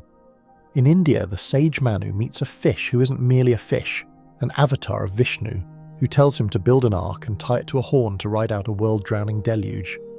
In Greece, Deucalion and Pyrrha climb into a chest as the waters swallow the land, then repopulate the earth by tossing stones over their shoulders, which is an efficient, if rocky, plan. In China, Yu the Great doesn't escape the flood so much as tame it, dredging channels for years until the water agrees to behave, an origin story for statecraft that doubles as hydraulics class. In the Americas, you hear versions from the Maya, the Inca, the Aztec. Eras wiped out by water, worlds remade out of mud and memory. You start to feel like the only people who didn't write a flood myth must have just been too busy building boats to tell the story. A quirky tidbit tugs your sleeve from Japan. Along some coasts stand tsunami stones, sober markers carved generations ago that say, in essence, do not build below this line. They're less myth than memo from the past, warning that water occasionally forgets where the shoreline is and comes to visit your living room. People ignored a few of those stones and learned, again, that memory is not the same thing as obedience. You smile wryly, imagine future archaeologists digging up no parking signs, and concluding we were a civilization obsessed with preventing movement. But water's memory is geological too, and you let your thoughts slide toward timelines that stretch beyond any single tale. At the end of the last ice age, these seas rose more than 100 meters as glaciers melted, no metaphor required. Whole shorelines moved. Doggerland, the low plain that once connected Britain to continental Europe, drowned beneath the North Sea. Fishermen still snag bones and antler tools in their nets. The Storegga slide, a massive underwater landslide off Norway about 8,200 years ago, sent a tsunami racing across the North Atlantic, flooding Scottish coasts and probably panicking a lot of bewildered deer. Historians still argue whether events like Stonehenge left fingerprints on specific myths or whether the stories are blended memories of many floods, layered like silt. You tip your head south and east to the Black Sea. One hypothesis claims that around 7,600 years ago, Mediterranean waters burst through the Bosporus, pouring in and rapidly expanding the Black Sea, drowning Neolithic villages along what had been a fertile shoreline. Maybe the evidence is tantalizing: submerged structures, radiocarbon dates that cluster like storm clouds, but not conclusive. Historians still argue whether the Black Sea deluge was a catastrophic gush or a slower, soggier affair that would have been annoying but survivable with a good pair of sandals.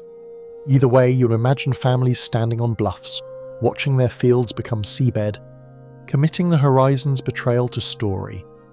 A colder whisper drifts in from an even older threshold, the Younger Dryas, a sudden return to near-glacial climates about 12,900 years ago, when temperatures plunged and ecosystems shuddered. Some researchers propose a cosmic culprit, fragments of a comet exploding in the atmosphere, setting off wildfires and meltwater pulses. Others aren't having it, pointing to more mundane terrestrial mechanisms. You glance up, half expecting a dramatic fireball to cue itself, and then smirk when it doesn't. Historians still argue whether a skyborne catastrophe is necessary to explain the chaos at that boundary, or whether Earth is perfectly capable of mischief all by itself. Either way, a climate jolt plus rising seas is a recipe for durable stories about too much water. You think of the ocean's lost archives we already drifted over, Yonaguni's terraces that may be steps or maybe geology cosplaying as architecture, Heraclean sleeping under Nile silt, vanished harbours, drowned forests whose roots still stand like ghosts at low tide. It's not hard to imagine how a coastal village could become a bedtime story in only a few generations. You chuckle softly. Once upon a time, Grandma's house had a yard. Now it's a great place to fish. That's gallows humour for a species that builds close to the water, because views are nice and breezes are sweet, and, minor detail, rivers are useful. Back on dry land, if anything is truly dry for long, you run a finger along another fragment of myth. The Aboriginal Australian stories that describe the sea rising, swallowing coastal plains, and creating islands. Linguists and geographers have suggested some of those oral traditions may preserve memories of sea level changes from thousands of years ago, passed across generations with a fidelity that would embarrass a game of telephone. If that's true, then myth isn't fog, it's a lantern, trimmed and tended. You wander inland to valleys where floods come from the sky instead of the sea, rivers hemming and hawing behind natural dams of ice or landslide rock until, with a shrug, the barrier fails. The Jishi Gorge in China offers one such story, a massive landslide dam that likely burst around 1920 BCE, sending a catastrophic flood down the Yellow River. Some scholars think this event could be the kernel of the Great Yu legend. Others remain cautious. Historians still argue whether tying myths to single events misses the point, that myth can be truer than fact precisely because it isn't chained to one date. You let both possibilities sit in your lap like two cats pretending not to be the same colour. There's a temptation, you realise, to upgrade every flood story into proof of a singular world-spanning deluge, a one-water-fits-all event. But the planet is generous. It can offer floods in many sizes and delivery methods. Maybe cultures didn't need a global catastrophe to invent the same genre. Maybe they just needed similar coastlines, similar rains, similar foolishness about building on floodplains. And yet you can't quite shake the hunch that beyond local disasters, there's also a shared memory of edges moving, the shoreline stepping back, the delta drifting, the familiar becoming foreign. That's what sea level rise does. It redraws maps without asking. Polite cartographers would at least send a note. You glance sideways at myth's other habit, smuggling instruction inside drama. Noah's Ark isn't only about animals 2x2, it's about preparedness and covenant. Deucalion stones carry a hint about resilience. Used channels teach that sometimes you don't fight water, you steer it. Even the tsunami stones are storytelling with legal force. Here's the line, honour it. You think of your earlier tour through monoliths and ringstones, of sound and alignment and memory carved into permanence. Maybe flood myths were the oral equivalent, monuments not of granite but of breath, upright set in the mind so descendants wouldn't forget how to read water. A light laugh escapes you as you picture a prehistoric city council meeting.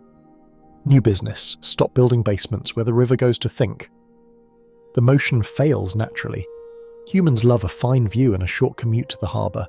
Still, the jokes arrive with a gentleness that doesn't erase the grief braided into these stories.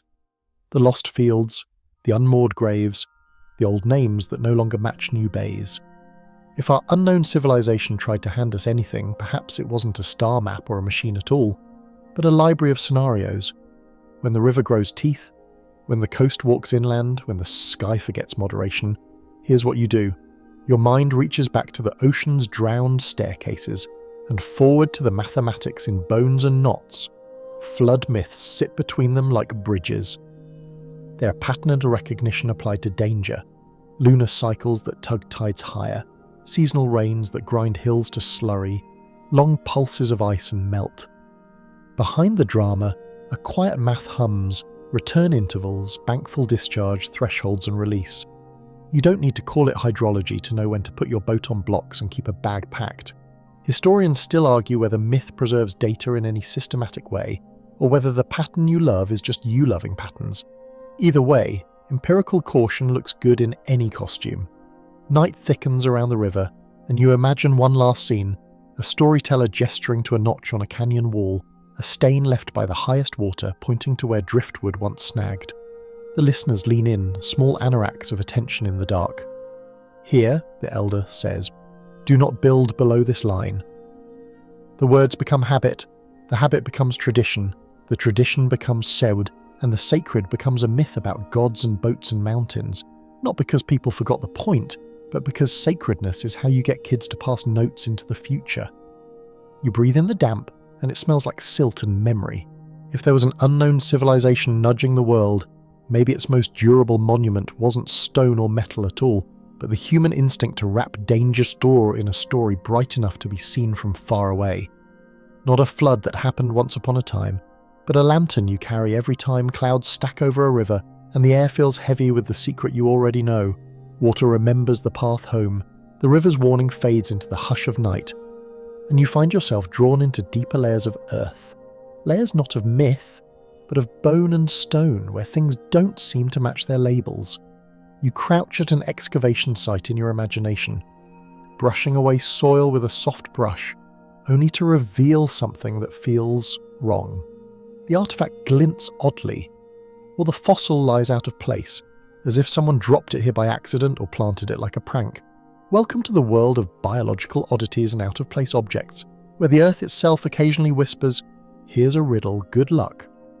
Your anchor is a mainstream fact. Paleontologists often find fossils far from where the species once lived, thanks to shifting continents and ancient seas. Crocodile bones turn up in what's now England, palm fossils rest in Arctic permafrost, and whale skeletons are discovered in deserts.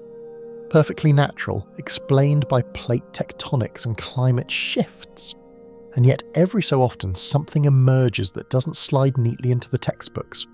Historians still argue whether such anomalies are just misinterpretations, or breadcrumbs hinting at forgotten chapters of life on Earth. Take the famous London hammer, for example. In 936, a couple in Texas discovered a hammer encased in a chunk of rock that some claimed was hundreds of millions of years old. The image is irresistible, a human tool sealed inside stone from the age of dinosaurs, like a forgotten time traveler's toolkit. Mainstream science explains it more soberly. The hammer likely belonged to a 19th century miner, and minerals later cemented around it, creating the illusion of impossible age. But the story lingers, sticky as folklore, feeding the suspicion that the Earth sometimes plays curator for secrets we're not meant to handle yet. Then there's the Antikythera mechanism's quiet cousin in the world of biology, UBARTs, out-of-place artifacts.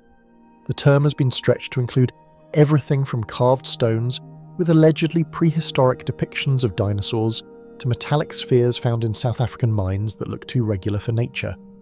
Historians still argue whether these spheres are natural concretions or crafted objects. The quirky tidbit, some have grooves circling them with uncanny precision, as if machined. Picture miners scratching their heads, tossing them into lunch pails, muttering, well that's odd, while the rest of the world builds legends around them. your imagination pulls you into the fossil record itself, which is full of peculiarities. Consider the coelacanth, believed extinct for 60 million years, until a live one flopped onto a fisherman's boat off South Africa in 1938. It's the ultimate surprise, I wasn't gone moment.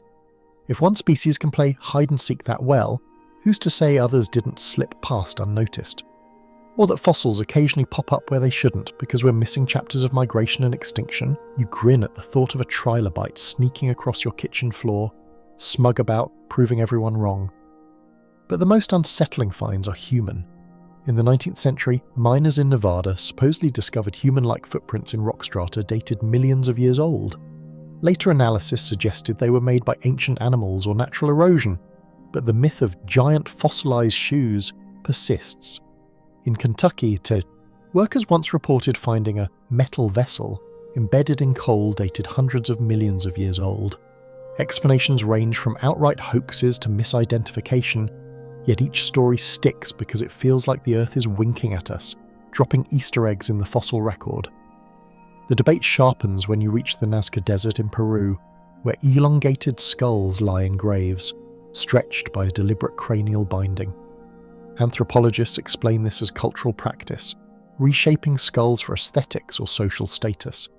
Yet fringe enthusiasts insist these skulls prove hybrid beings, remnants of something older, stranger. Historians still argue whether unusual skeletal finds are misunderstood rituals or genuine hints of lost populations. The truth may be prosaic, but you can't help picturing a society of people with elongated heads, their silhouettes stark against the sun, whispering knowledge in languages now extinct. Another quirky curiosity: fossilized gears occasionally appear in mines, circular impressions in coal or stone that look like the teeth of machinery. Most are dismissed as natural mineral formations or crystal patterns, but their photos circulate endlessly, captioned with wild claims about antediluvian engineers. You laugh softly at the absurdity, but part of you also marvels. If you wanted to leave a message across millions of years, wouldn't embedding it in stone be clever? Even if it were only a coincidence, the stone has still succeeded in making you wonder. Historians still argue, too, about whether myths of creatures like dragons or thunderbirds are rooted in real encounters with fossils.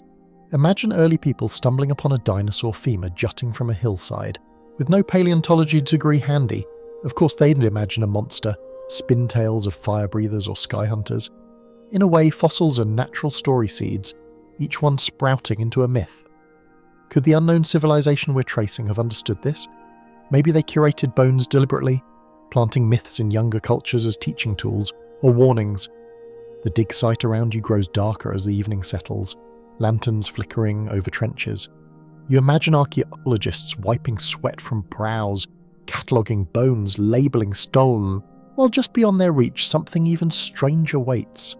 Perhaps the Earth has already swallowed entire libraries of anomalies, locking them away until we're ready, or until someone stumbles in with a shovel and a lucky strike. The thought makes you grin again. History might be less about what we've found and more about what hasn't been found yet, lounging underground with its arms crossed, enjoying the suspense. You lean back against the dirt wall, feeling its coolness press against your spine, and the unease lingers. Out-of-place artifacts and odd fossils may not prove an unknown civilization existed, but they prove one thing beyond doubt. The record is incomplete. Holes gape in the story big enough for giants, floods, and vanished engineers to slip through. Whether hoaxes, misunderstandings, or genuine mysteries, these anomalies remind us that history isn't tidy. It's messy, jumbled, more like a dream than a timeline. You close your eyes, Yippee, the soil crumbling softly between your fingers. The earth hums with secrets, fossils and artifacts come murmuring under layers of rock.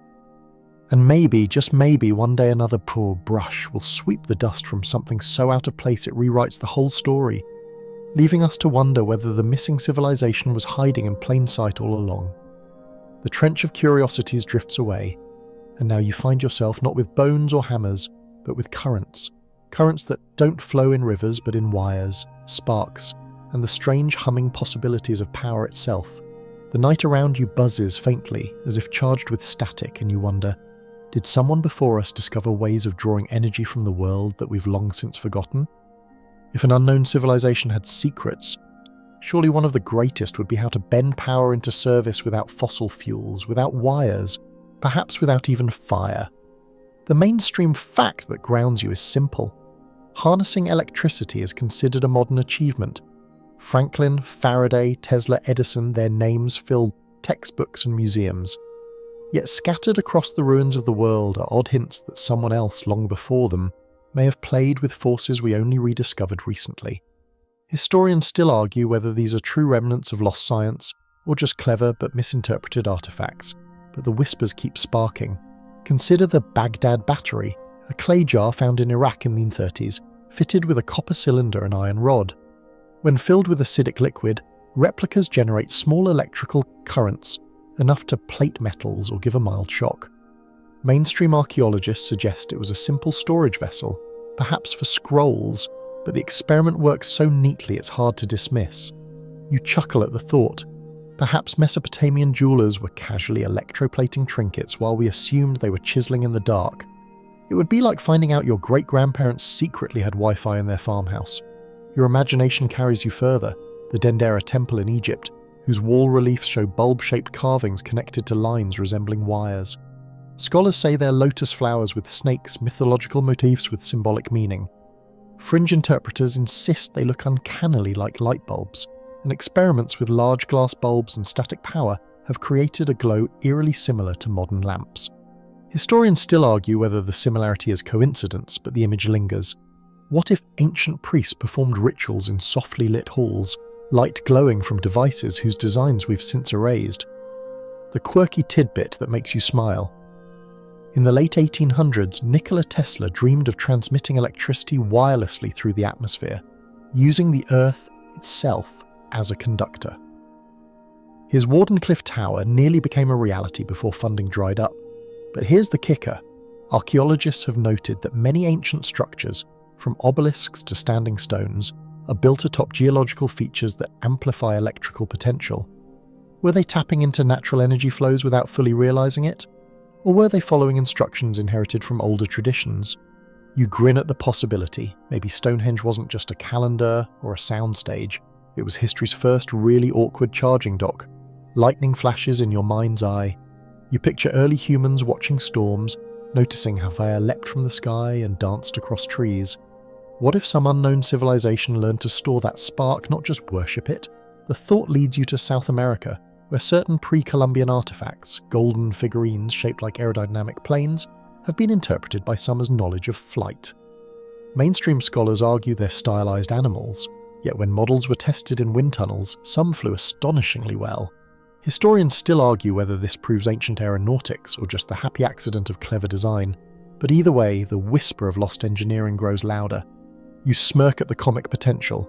Picture an ancient inventor unveiling the first glowing lamp to his neighbours, only to be told, "That's great, but can it toast bread?" Some things never change.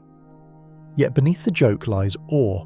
If power really was harnessed in the past, it was done with materials and methods simple enough to leave almost no trace, no power plants, no smokestacks, only the faint residue of strange artifacts and enigmatic symbols.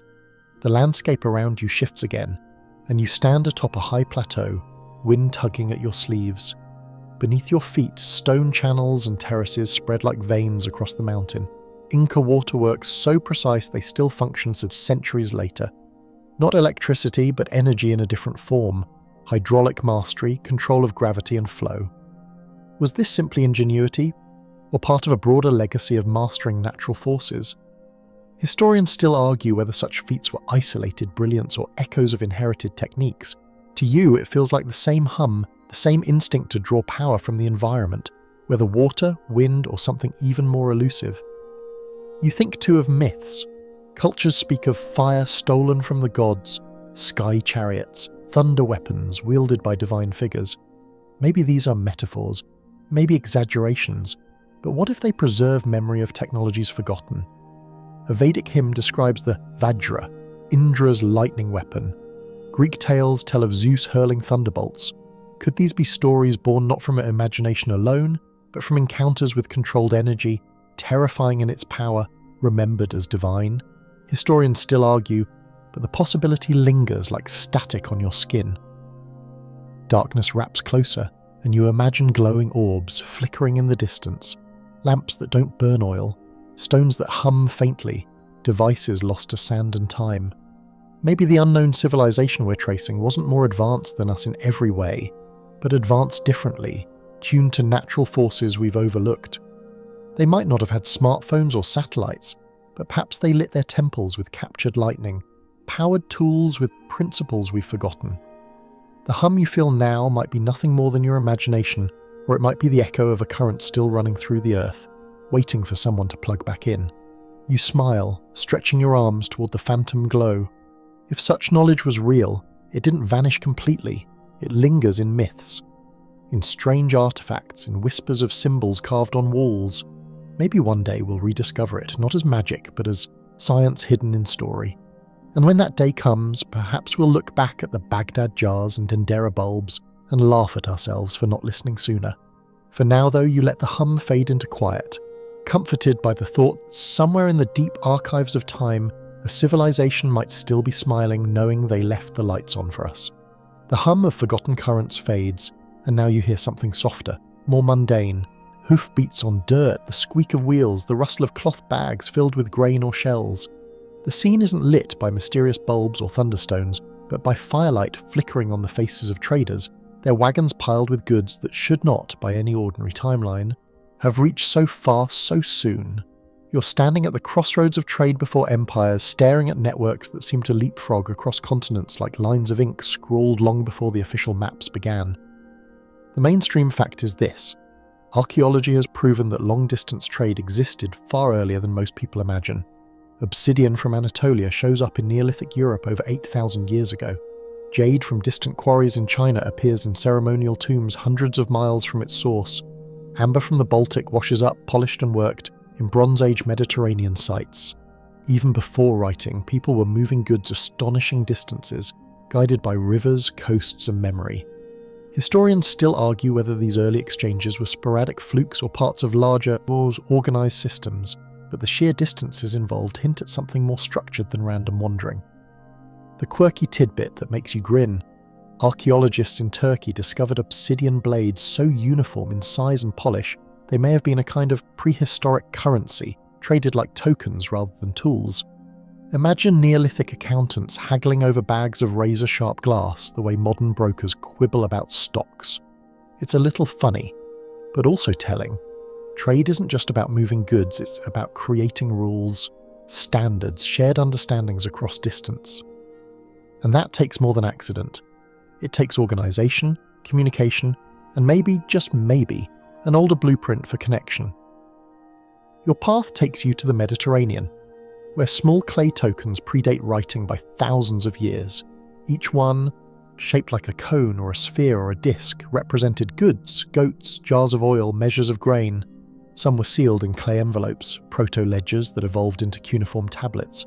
Already you sense the hum of bureaucracy stirring, the lifeblood of trade. And yet, before any known empire had reached its stride, these systems hint at people who thought globally, or at least regionally, on a scale that feels bigger than their villages. Historians still argue whether these tokens emerged independently in scattered regions or spread through older, invisible networks. You let your imagination wander further. In South America, thousands of years before the Inca, people carried seashells from the Pacific deep into the Andes, trading them for obsidian and food. Along the Mississippi Valley, copper from the Great Lakes travelled hundreds of miles, hammered into tools and ornaments. In Australia, ochre moved across vast distances, valued for ritual and decoration. The sheer svärdbud suggests more than random bartering. It suggests a deep web of connections. Could an unknown civilization have seeded this instinct, teaching people that goods, and by extension ideas, should move, not stagnate? The thought makes you laugh softly. Picture an ancient entrepreneur trying to convince neighbours, "Trust me, carrying this rock 500 miles will totally pay off." Yet somehow it did. People walked, paddled, rowed, carrying not only goods but stories. A bead of turquoise in an Egyptian necklace whispers of Sinai mines. A lump of lapis lazuli in a Mesopotamian temple whispers of Afghanistan. These aren't just rocks, they're fingerprints of roots. And when the distances don't seem to add up, you're left with the suspicion that someone knew the way long before history said they should. You glance upward, imagining the Silk Road centuries before silk existed as a commodity. A prehistoric amber road winding through forests, a jade road stretching across Asia, river routes feeding into seas like veins into a heart. Goods moved not only across continents but across oceans. Sweet potatoes native to South America somehow reached Polynesia long before Europeans bridged the Pacific. Chickens, domesticated in Southeast Asia, appear in pre-Columbian Chilean sites, or so some evidence suggests. Historians still argue whether this proves transoceanic contact or later contamination, but the idea refuses to drown. Perhaps unknown navigators rode the currents, carrying tubers and fowl across blue horizons long before textbooks imagined. The quirky detail that makes you grin. Archaeologists in Scandinavia unearthed beads from Egypt dated over 3,000 years old. Imagine a Viking ancestor, centuries before the Vikings themselves, holding a glittering bead that once lay in the hands of a priestess on the Nile. The distance is staggering and the connections improbable, but the bead exists, stubborn as fact. Was it passed through a chain of countless trades, or carried directly by someone who knew far more of the world than we assume? You kneel at a riverside campfire, watching traders cook fish and swap goods. Their packs hold more than tools and shells. They hold seeds of connection. Perhaps they don't know the full map, but they know the next link, the next friendly village, the next landmark under the stars. Together, those links create a web, and the web looks suspiciously like the veins of a civilization large enough to span continents, yet invisible enough to slip out of record. Historians still argue whether such webs were truly global, but even fragments hint at ambition we underestimate. The firelight warms your face and you can't help smirking at the timelessness of it all. People have always been obsessed with exotic goods, amber, lapis, feathers, spices. Maybe it's less about necessity and more about the thrill of holding something from far away, proof that the world is larger than the village horizon. And maybe that thrill itself is a legacy of the unknown civilization. Not just the goods, but the desire to connect, to shrink distances, to make far feel near. As the embers fade, you imagine the unseen couriers walking into the dark, their silhouettes vanishing into forests and deserts, goods slung on their backs. They carry not only objects but memory, stitching the world together one step at a time. And whether those stitches were guided by an unknown civilization or born of human restlessness, they remain in place, hidden threads in the fabric of history. The glow of those campfires fades into smoke that curls upward, and now you feel yourself stepping into spaces lit not by flames or lamps, but by reverence itself. All around you sense temples rising, wood from stone, mud brick, sometimes just a grove of trees where people bow their heads. The murmur of prayer seeps into your ears, layered with chants and bells, and you notice something uncanny. The motifs repeat. Floods and giants have already brushed past, but now the repetition takes a quieter, more intimate shape. Shared myths, shared symbols, the sense that across continents, people might have been whispering from the same hymn book. You wonder, could an unknown civilization have left its fingerprints here too? Not in stone, but in spirit. The mainstream fact anchors you. Scholars have long observed parallels in religious motifs. Creation stories often begin with chaos waters or cosmic eggs. Myths across the world describe a serpent or dragon subdued by a hero. Many cultures place mountains or trees at the center of the cosmos, linking heaven and earth. Historians still argue whether these patterns are evidence of diffusion, ideas traveling from one origin to many, or whether they emerge independently, born of the same human imagination facing the same sky. Your steps take you into Egypt's temples first, where lotus blossoms open in carvings, symbols of rebirth, floating above the primeval waters of Nun. Then your gaze shifts east to India, where the lotus again emerges, sprouting beneath Vishnu, blossoming to cradle Brahma at the dawn of creation. Two cultures, two rivers apart, both seeing the same flower as the key to the universe. Coincidence, or a hand-me-down from a teacher who wandered far earlier than we've traced? A quirky tidbit blooms here too.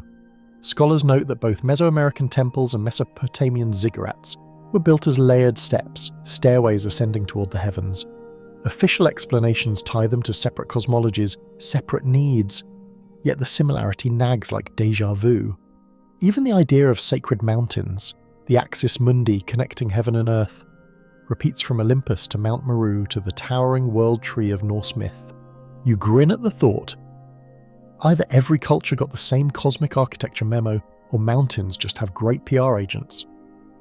You walk slowly now through another corridor, where incense thickens. In a cave in southern France, Paleolithic handprints spread like a congregation frozen mid-hymn. Across the world, in Argentina, nearly identical hand stencils decorate Cueva de las Manos. The mainstream explanation? Universal human impulse, the need to leave a mark. But your sleep-soaked imagination wonders, what if these weren't just marks but signs of initiation, a ritual passed along by teachers who knew no borders? Historians still argue whether ritual similarity means cultural inheritance or just shared humanity. Still, the echoes are hard to ignore. You laugh softly when you recall a quirk from early Christianity. In the catacombs, fish symbols marked gathering spots for believers. Meanwhile, half a world away, fish carried deep meaning in Hinduism, Buddhism, and Polynesian myth alike, symbols of sustenance, of incarnation, of divine presence. You can't help but grin. Imagine if a forgotten civilization once told everyone, if in doubt, draw a fish, and humanity has been doodling ever since. Your mind drifts to sacred floods again, already whispered about in myths, but now you focus on their aftermath, the covenant, the promise, the shared memory of renewal. Whether it's Noah's rainbow, Manu's survival with seeds, or the Maya rebuilding worlds after waters recede, the story isn't just about destruction, it's about preservation, continuity. Perhaps this was the real legacy of the unknown civilization, not the events themselves, but the ritual of remembering them. You pause at the sound of chanting. Buddhist monks murmur sutras in a steady rhythm, and you tilt your ear toward a far-off desert where Sufi mystics whirl to the same heartbeat. In the Americas, shamans drum and chant into trance. The details differ, yet the goal feels the same, altering consciousness, reaching a state beyond the self. Historians still argue whether trance practices were inherited from a common root or simply rediscovered, because the human brain is wired for rhythm.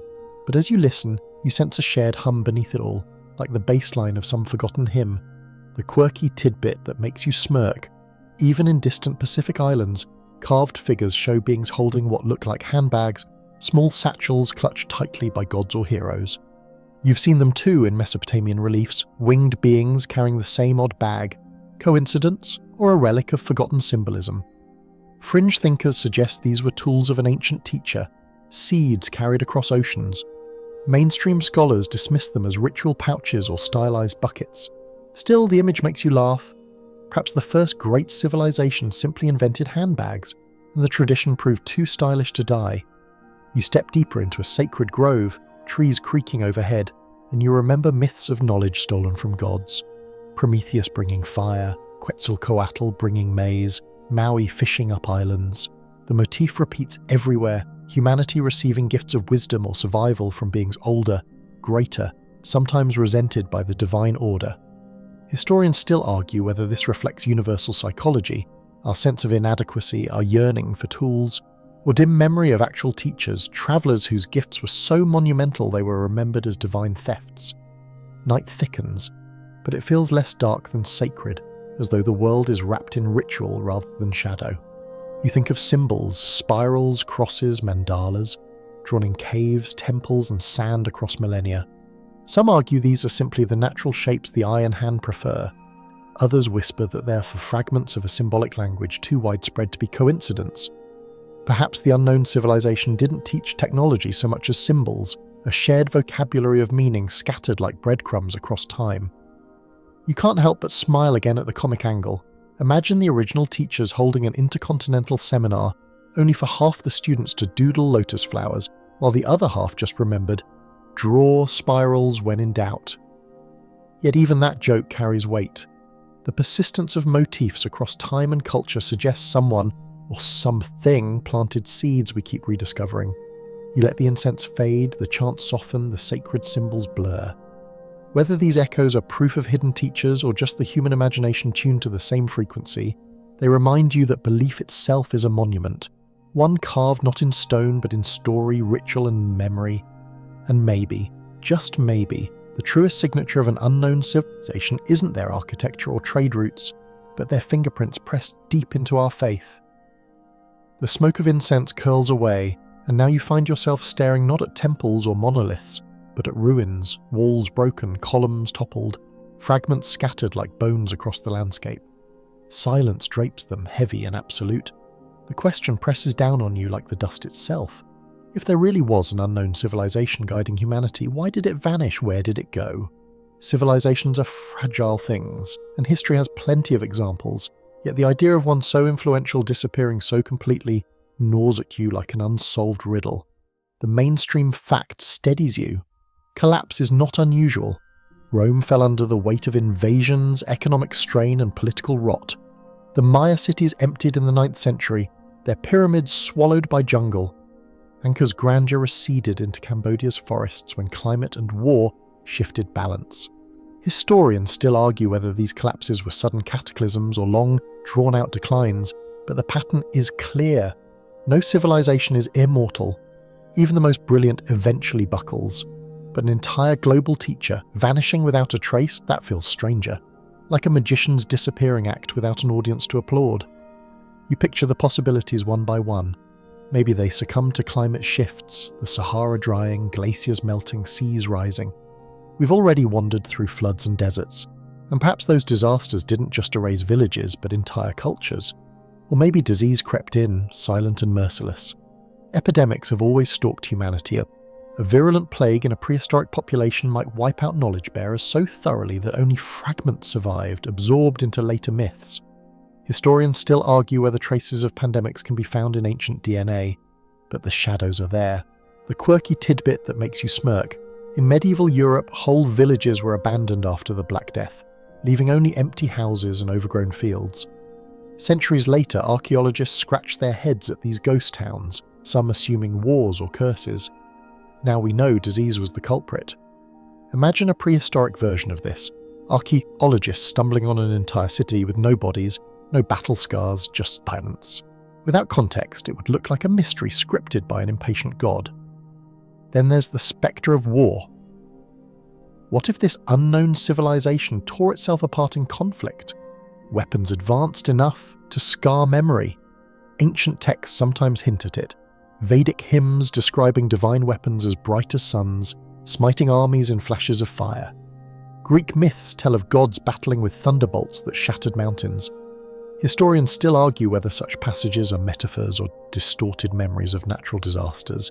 Yet in your drifting thoughts, you can't help but imagine an ancient arsenal so destructive its very existence had to be forgotten, buried under shame or necessity. Your steps carry you through empty streets, grass sprouting through cracks. Another possibility whispers, assimilation. Maybe the unknown civilization didn't collapse at all. It dissolved into its students. Its people might have blended with rising cultures. Their knowledge parceled out until their own identity faded. If so, their greatest achievement might also be their undoing. They taught so well that their pupils no longer needed them. You grin at the thought. The world's first teachers vanishing in the ultimate act of graduation, leaving us all wandering alumni without realizing it. But perhaps the most haunting idea is deliberate concealment. What if they chose to vanish? Burying their monuments, dismantling their machines, erasing their names because they feared misuse. Göbekli Tepe was deliberately buried, preserved like a time capsule. Why? Historians still argue whether it was ritual closure or something more pragmatic. Imagine a culture that decided, the world isn't ready for this, and hid itself from the record. You can't help but admire the drama of it. Civilization as the world's longest game of hide and seek. You pause at a broken wall, trailing your fingers along its rough surface. Collapse doesn't always mean fire and flood. Sometimes it means amnesia. Oral traditions fade, scripts go undeciphered, knowledge requires continuity, and one broken link can scatter centuries of learning.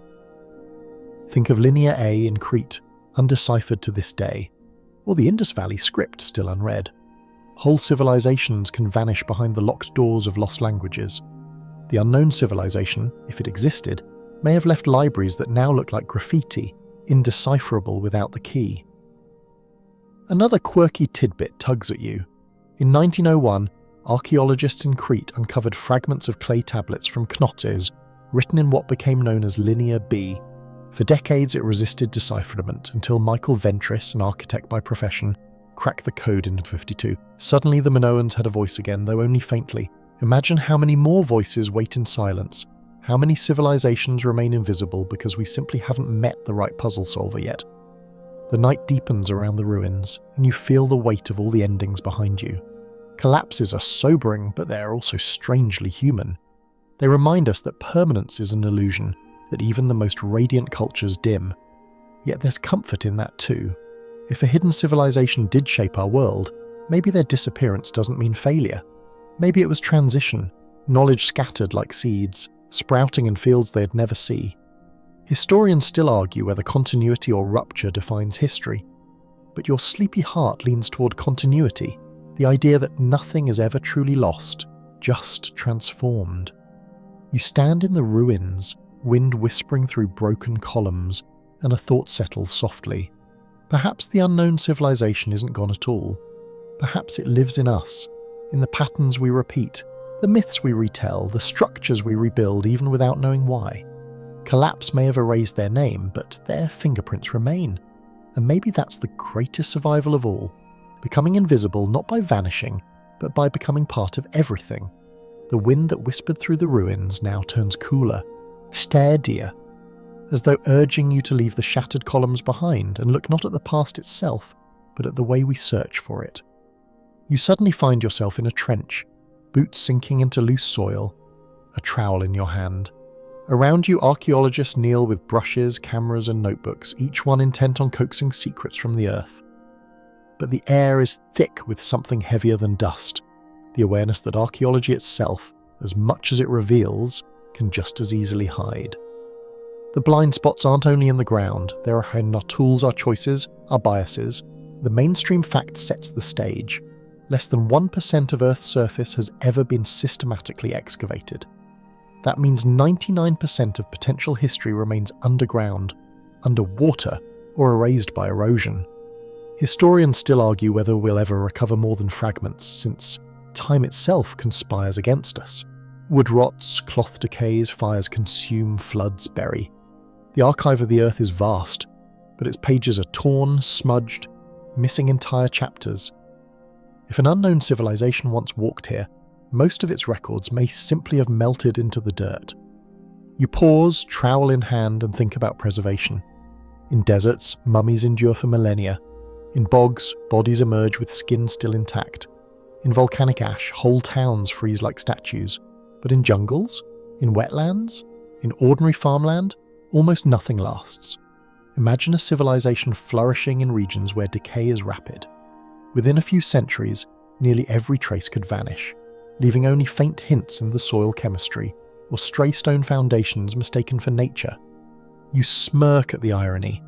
If you want your civilization remembered, apparently the trick is to either live in a desert or annoy a volcano. The quirky tidbit that makes you grin: in the Amazon rainforest, OLIDAR aerial laser scanning has revealed massive geometric earthworks, squares, circles, grids, completely hidden by canopy. For centuries, explorers insisted the jungle was untouched wilderness. Now it looks more like abandoned farmland, entire cultures swallowed in green silence. It's a reminder that absence of ruins doesn't equal absence of civilization. Sometimes the jungle is just a very smug thief. But blind spots aren't only physical, they're also cultural. Archaeology began in the 19th century as a pursuit shaped largely by European explorers who often prioritized monumental architecture and written records. That means pyramids, temples, palaces got attention, while smaller, subtler traces of life were overlooked. Historians still argue whether this bias has warped our understanding, making us assume that civilization equals giant stone buildings. What if the unknown civilization didn't build pyramids or monuments at all? What if their legacy was intangible? Mathematics, astronomy, agriculture, and we've been walking past their ruins without recognizing them. You brush dirt from a pottery shard, its edge smooth under your fingers. Pottery is one of archaeology's favourite timekeepers, durable, plentiful, distinctive. But what about cultures that didn't use pottery, or whose vessels were made of biodegradable materials? Their traces dissolve, leaving no shard for us to label and date. The entire timeline of human history is built on what happens to survive best, which is a little like judging a whole novel by the pages that happen not to get spilled on. You laugh quietly. History is created by the world's least reliable librarian, entropy. Another blind spot lies in interpretation. Consider the Venus figurines, small Paleolithic statues of women found across Europe.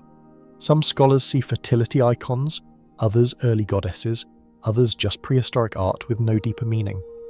Historians still argue, and the arguments themselves reveal the bias.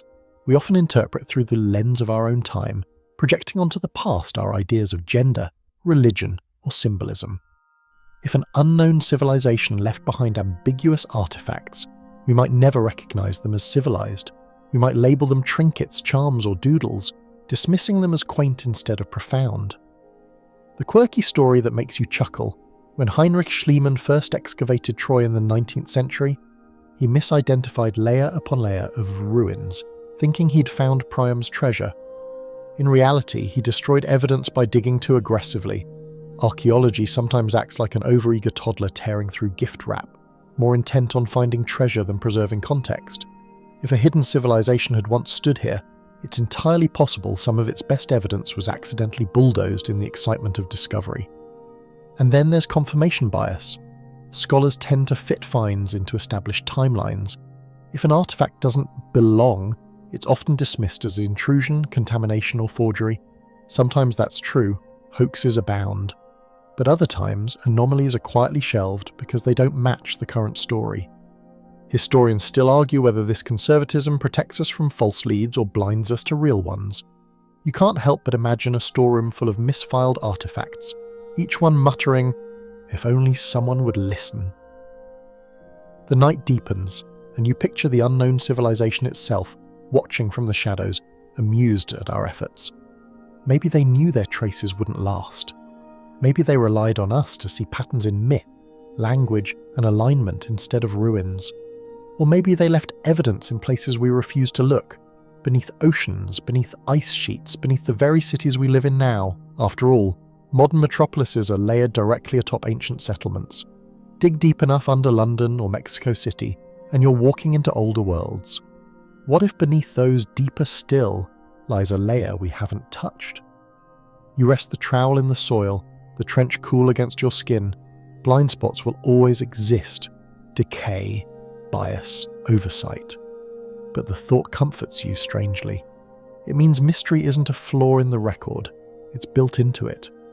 The unknown civilization, if it shaped our world, might remain invisible not because it's gone, but because our lenses are too narrow, our nets too coarse. One day, perhaps new tools, satellite scans, DNA sampling, technologies we haven't yet dreamed, will widen our gaze. Until then, the mystery waits patiently, tucked beneath our blind spots, humming like buried treasure just out of reach. The trench quiets behind you, and with it the steady scrape of brushes and trowels fades into a softer rhythm. Your own breath, the low thrum of blood in your ears, the gentle pull of drowsiness curling at the edge of your mind. You realize that maybe the most important traces of an unknown civilization aren't buried under dunes or oceans at all. Maybe they're inside you, woven into instinct, tucked into dreams, coded into the architecture of your imagination. If such a civilization once shaped the world, its fingerprints may be pressed into human behavior itself. The mainstream fact sets the stage. Evolutionary psychology reminds us that many instincts, fear of snakes, love of sweet foods, attraction to symmetry, are ancient, sculpted by survival pressures long before writing or cities. Yet sometimes those instincts stretch beyond mere survival. Why do humans everywhere carve symbols into walls, sing in unison, or seek transcendent states in ritual? Historians still argue whether these behaviors evolved independently as adaptive quirks, or whether they reflect a deeper inheritance, cultural DNA passed down from a forgotten source. You stretch out on imagined grass, and dreams press closer. Across cultures, dreams have been treated as doorways to truth. Messages from gods in Mesopotamia, visions in Native American traditions, instructions from ancestors in African lore. Freud and Jung later analysed them as maps of the unconscious. But long before psychoanalysis, people believed dreams carried wisdom beyond waking life. Could this universal reverence for dreams be a faint echo of a teacher long ago? Someone who taught humanity to value the inner world as much as the outer? A quirky tidbit makes you grin. Some Indigenous Australians describe dream time as a foundational reality, the eternal layer beneath waking life where ancestors shaped the world. It's both myth and philosophy, and it eerily resonates with Plato's idea of eternal forms. Two cultures oceans apart, both insisting the dream realm is more real than the everyday. Coincidence, or shared inheritance from a civilization that planted the idea across continents? You laugh softly at the image of an ancient professor announcing, "Class dismissed, see you all in your dreams." You let the thought slide deeper. Maybe instincts like rhythm, dance, or storytelling aren't just survival tricks, but signatures of something larger. Every human group, no matter how remote, invents music. Every culture spins stories of creation and destiny. Even toddlers, with no prompting, invent games of pretend. Historians still argue whether these behaviours are inevitable outcomes of cognition or legacies of older traditions, but it's hard to ignore how similar they look across oceans. Maybe the unknown civilization left its most enduring traces not in stone, but in the very software of the human mind. Your mind drifts to déjà vu, the uncanny sense you've been here before. Neurologists explain it as a glitch, memory misfiring, yet some cultures treat it as proof of ancestral memory, the past replaying through us. Imagine if déjà vu isn't a mistake but a whisper from an ancient teacher nudging, "Yes, you've seen this. Yes, you belong to a longer story." You smile at the absurdity and then at the comfort. It's like finding a familiar face in a crowd of strangers. Another quirky story surfaces. Carl Jung believed in what he called the collective unconscious, a reservoir of symbols and archetypes shared by all humanity. The hero, the mother, the trickster, patterns repeating in myths and dreams across cultures. Historians still argue whether this is psychology, coincidence, or evidence of something deeper. But in your sleep-leaning imagination, Jung feels like someone fumbling toward the echo of an unknown civilization, mistaking their curriculum for the architecture of the mind. You shift, eyes half closed, and think about instincts that make no practical sense yet refuse to die. Why do humans build labyrinths? Why do we sketch spirals into art again and again? Why do children across cultures invent nearly identical games without being taught? Perhaps these are not quirks but inheritances, fragments of behaviours seeded so deeply we mistake them for our own invention. The unknown civilization might live on not in monuments, but in muscle memory. The wind drifts warm now, and you remember myths of ancestors teaching fire, agriculture, weaving, in nearly every culture. Knowledge comes not from trial and error, but as a gift. Prometheus stealing flame, Quetzalcoatl giving maize, Athena teaching crafts. Maybe these stories aren't exaggerations. They're memories of an earlier people who shared skills so essential they were mythologized as divine. If so, then every loaf of bread, every woven cloth, every spark struck from stone is still their gift. You chuckle softly. Imagine kneading dough at your kitchen counter while unknowingly reenacting a 10,000-year-old ritual invented by strangers you'll never meet. A civilization erased from textbooks, yet alive in your dinner. That's the sort of inheritance no conquest or catastrophe can erase. Historians still argue whether instincts like altruism, helping strangers, risking for the group, are evolutionary adaptations or cultural teachings. But when you think of people running toward danger to help others, of neighbours sharing food in famine, you wonder if compassion itself might be a relic of teaching. Perhaps the unknown civilization wasn't only advanced in technology or astronomy, but in ethics. Maybe their true monument isn't in stone or math, but in our reflex to help each other, even when it doesn't make sense. The night presses gently, and you feel yourself sinking further into drowsiness. The ruins, the floods, the trade routes, all of them drift like shadows now. What remains is the simple hum of being human, the urge to tell stories, to dream, to help, to wonder. Maybe these instincts are proof that the unknown civilization never vanished. Maybe it dissolved into us, leaving behind not artifacts but architecture inside the psyche. You breathe slow and deep, in your chest, in your thoughts, or in your dreams you carry their fingerprints. And even if no stone tablet ever proves their existence, every lullaby, every myth, every act of kindness whispers their survival. Perhaps the real evidence isn't out there to be dug up. It's in here, in you, waiting each night when your eyelids grow heavy and you slip back into the shared dream. The breath in your chest steadies, And as you exhale, the landscapes of ruins and rivers, deserts and oceans, temples and trenches, all begin to fold in on themselves. What remains is a twilight place, half real, half dream, where threads of every story you've wandered through shimmer together like strands in a loom. You lie there, watching the weave take shape, and the question hums once more. What if an unknown civilization really did shape our world? Not just in stones and symbols, but in everything, woven into the very fabric you're resting against now. The mainstream act that anchors you here, human history as officially told, is a short span. 6 or so thousand years of writing, 10,000 of agriculture, perhaps 200,000 of Homo sapiens walking upright. But the Earth has hosted us for far longer than our libraries admit. Most of that time is unwritten, undocumented, dark except for bone and flint. Historians still argue whether the silence means emptiness or simply missing chapters, torn out and scattered. Tonight you let yourself believe the latter, that under every myth, every instinct, every shard, there is a voice half heard.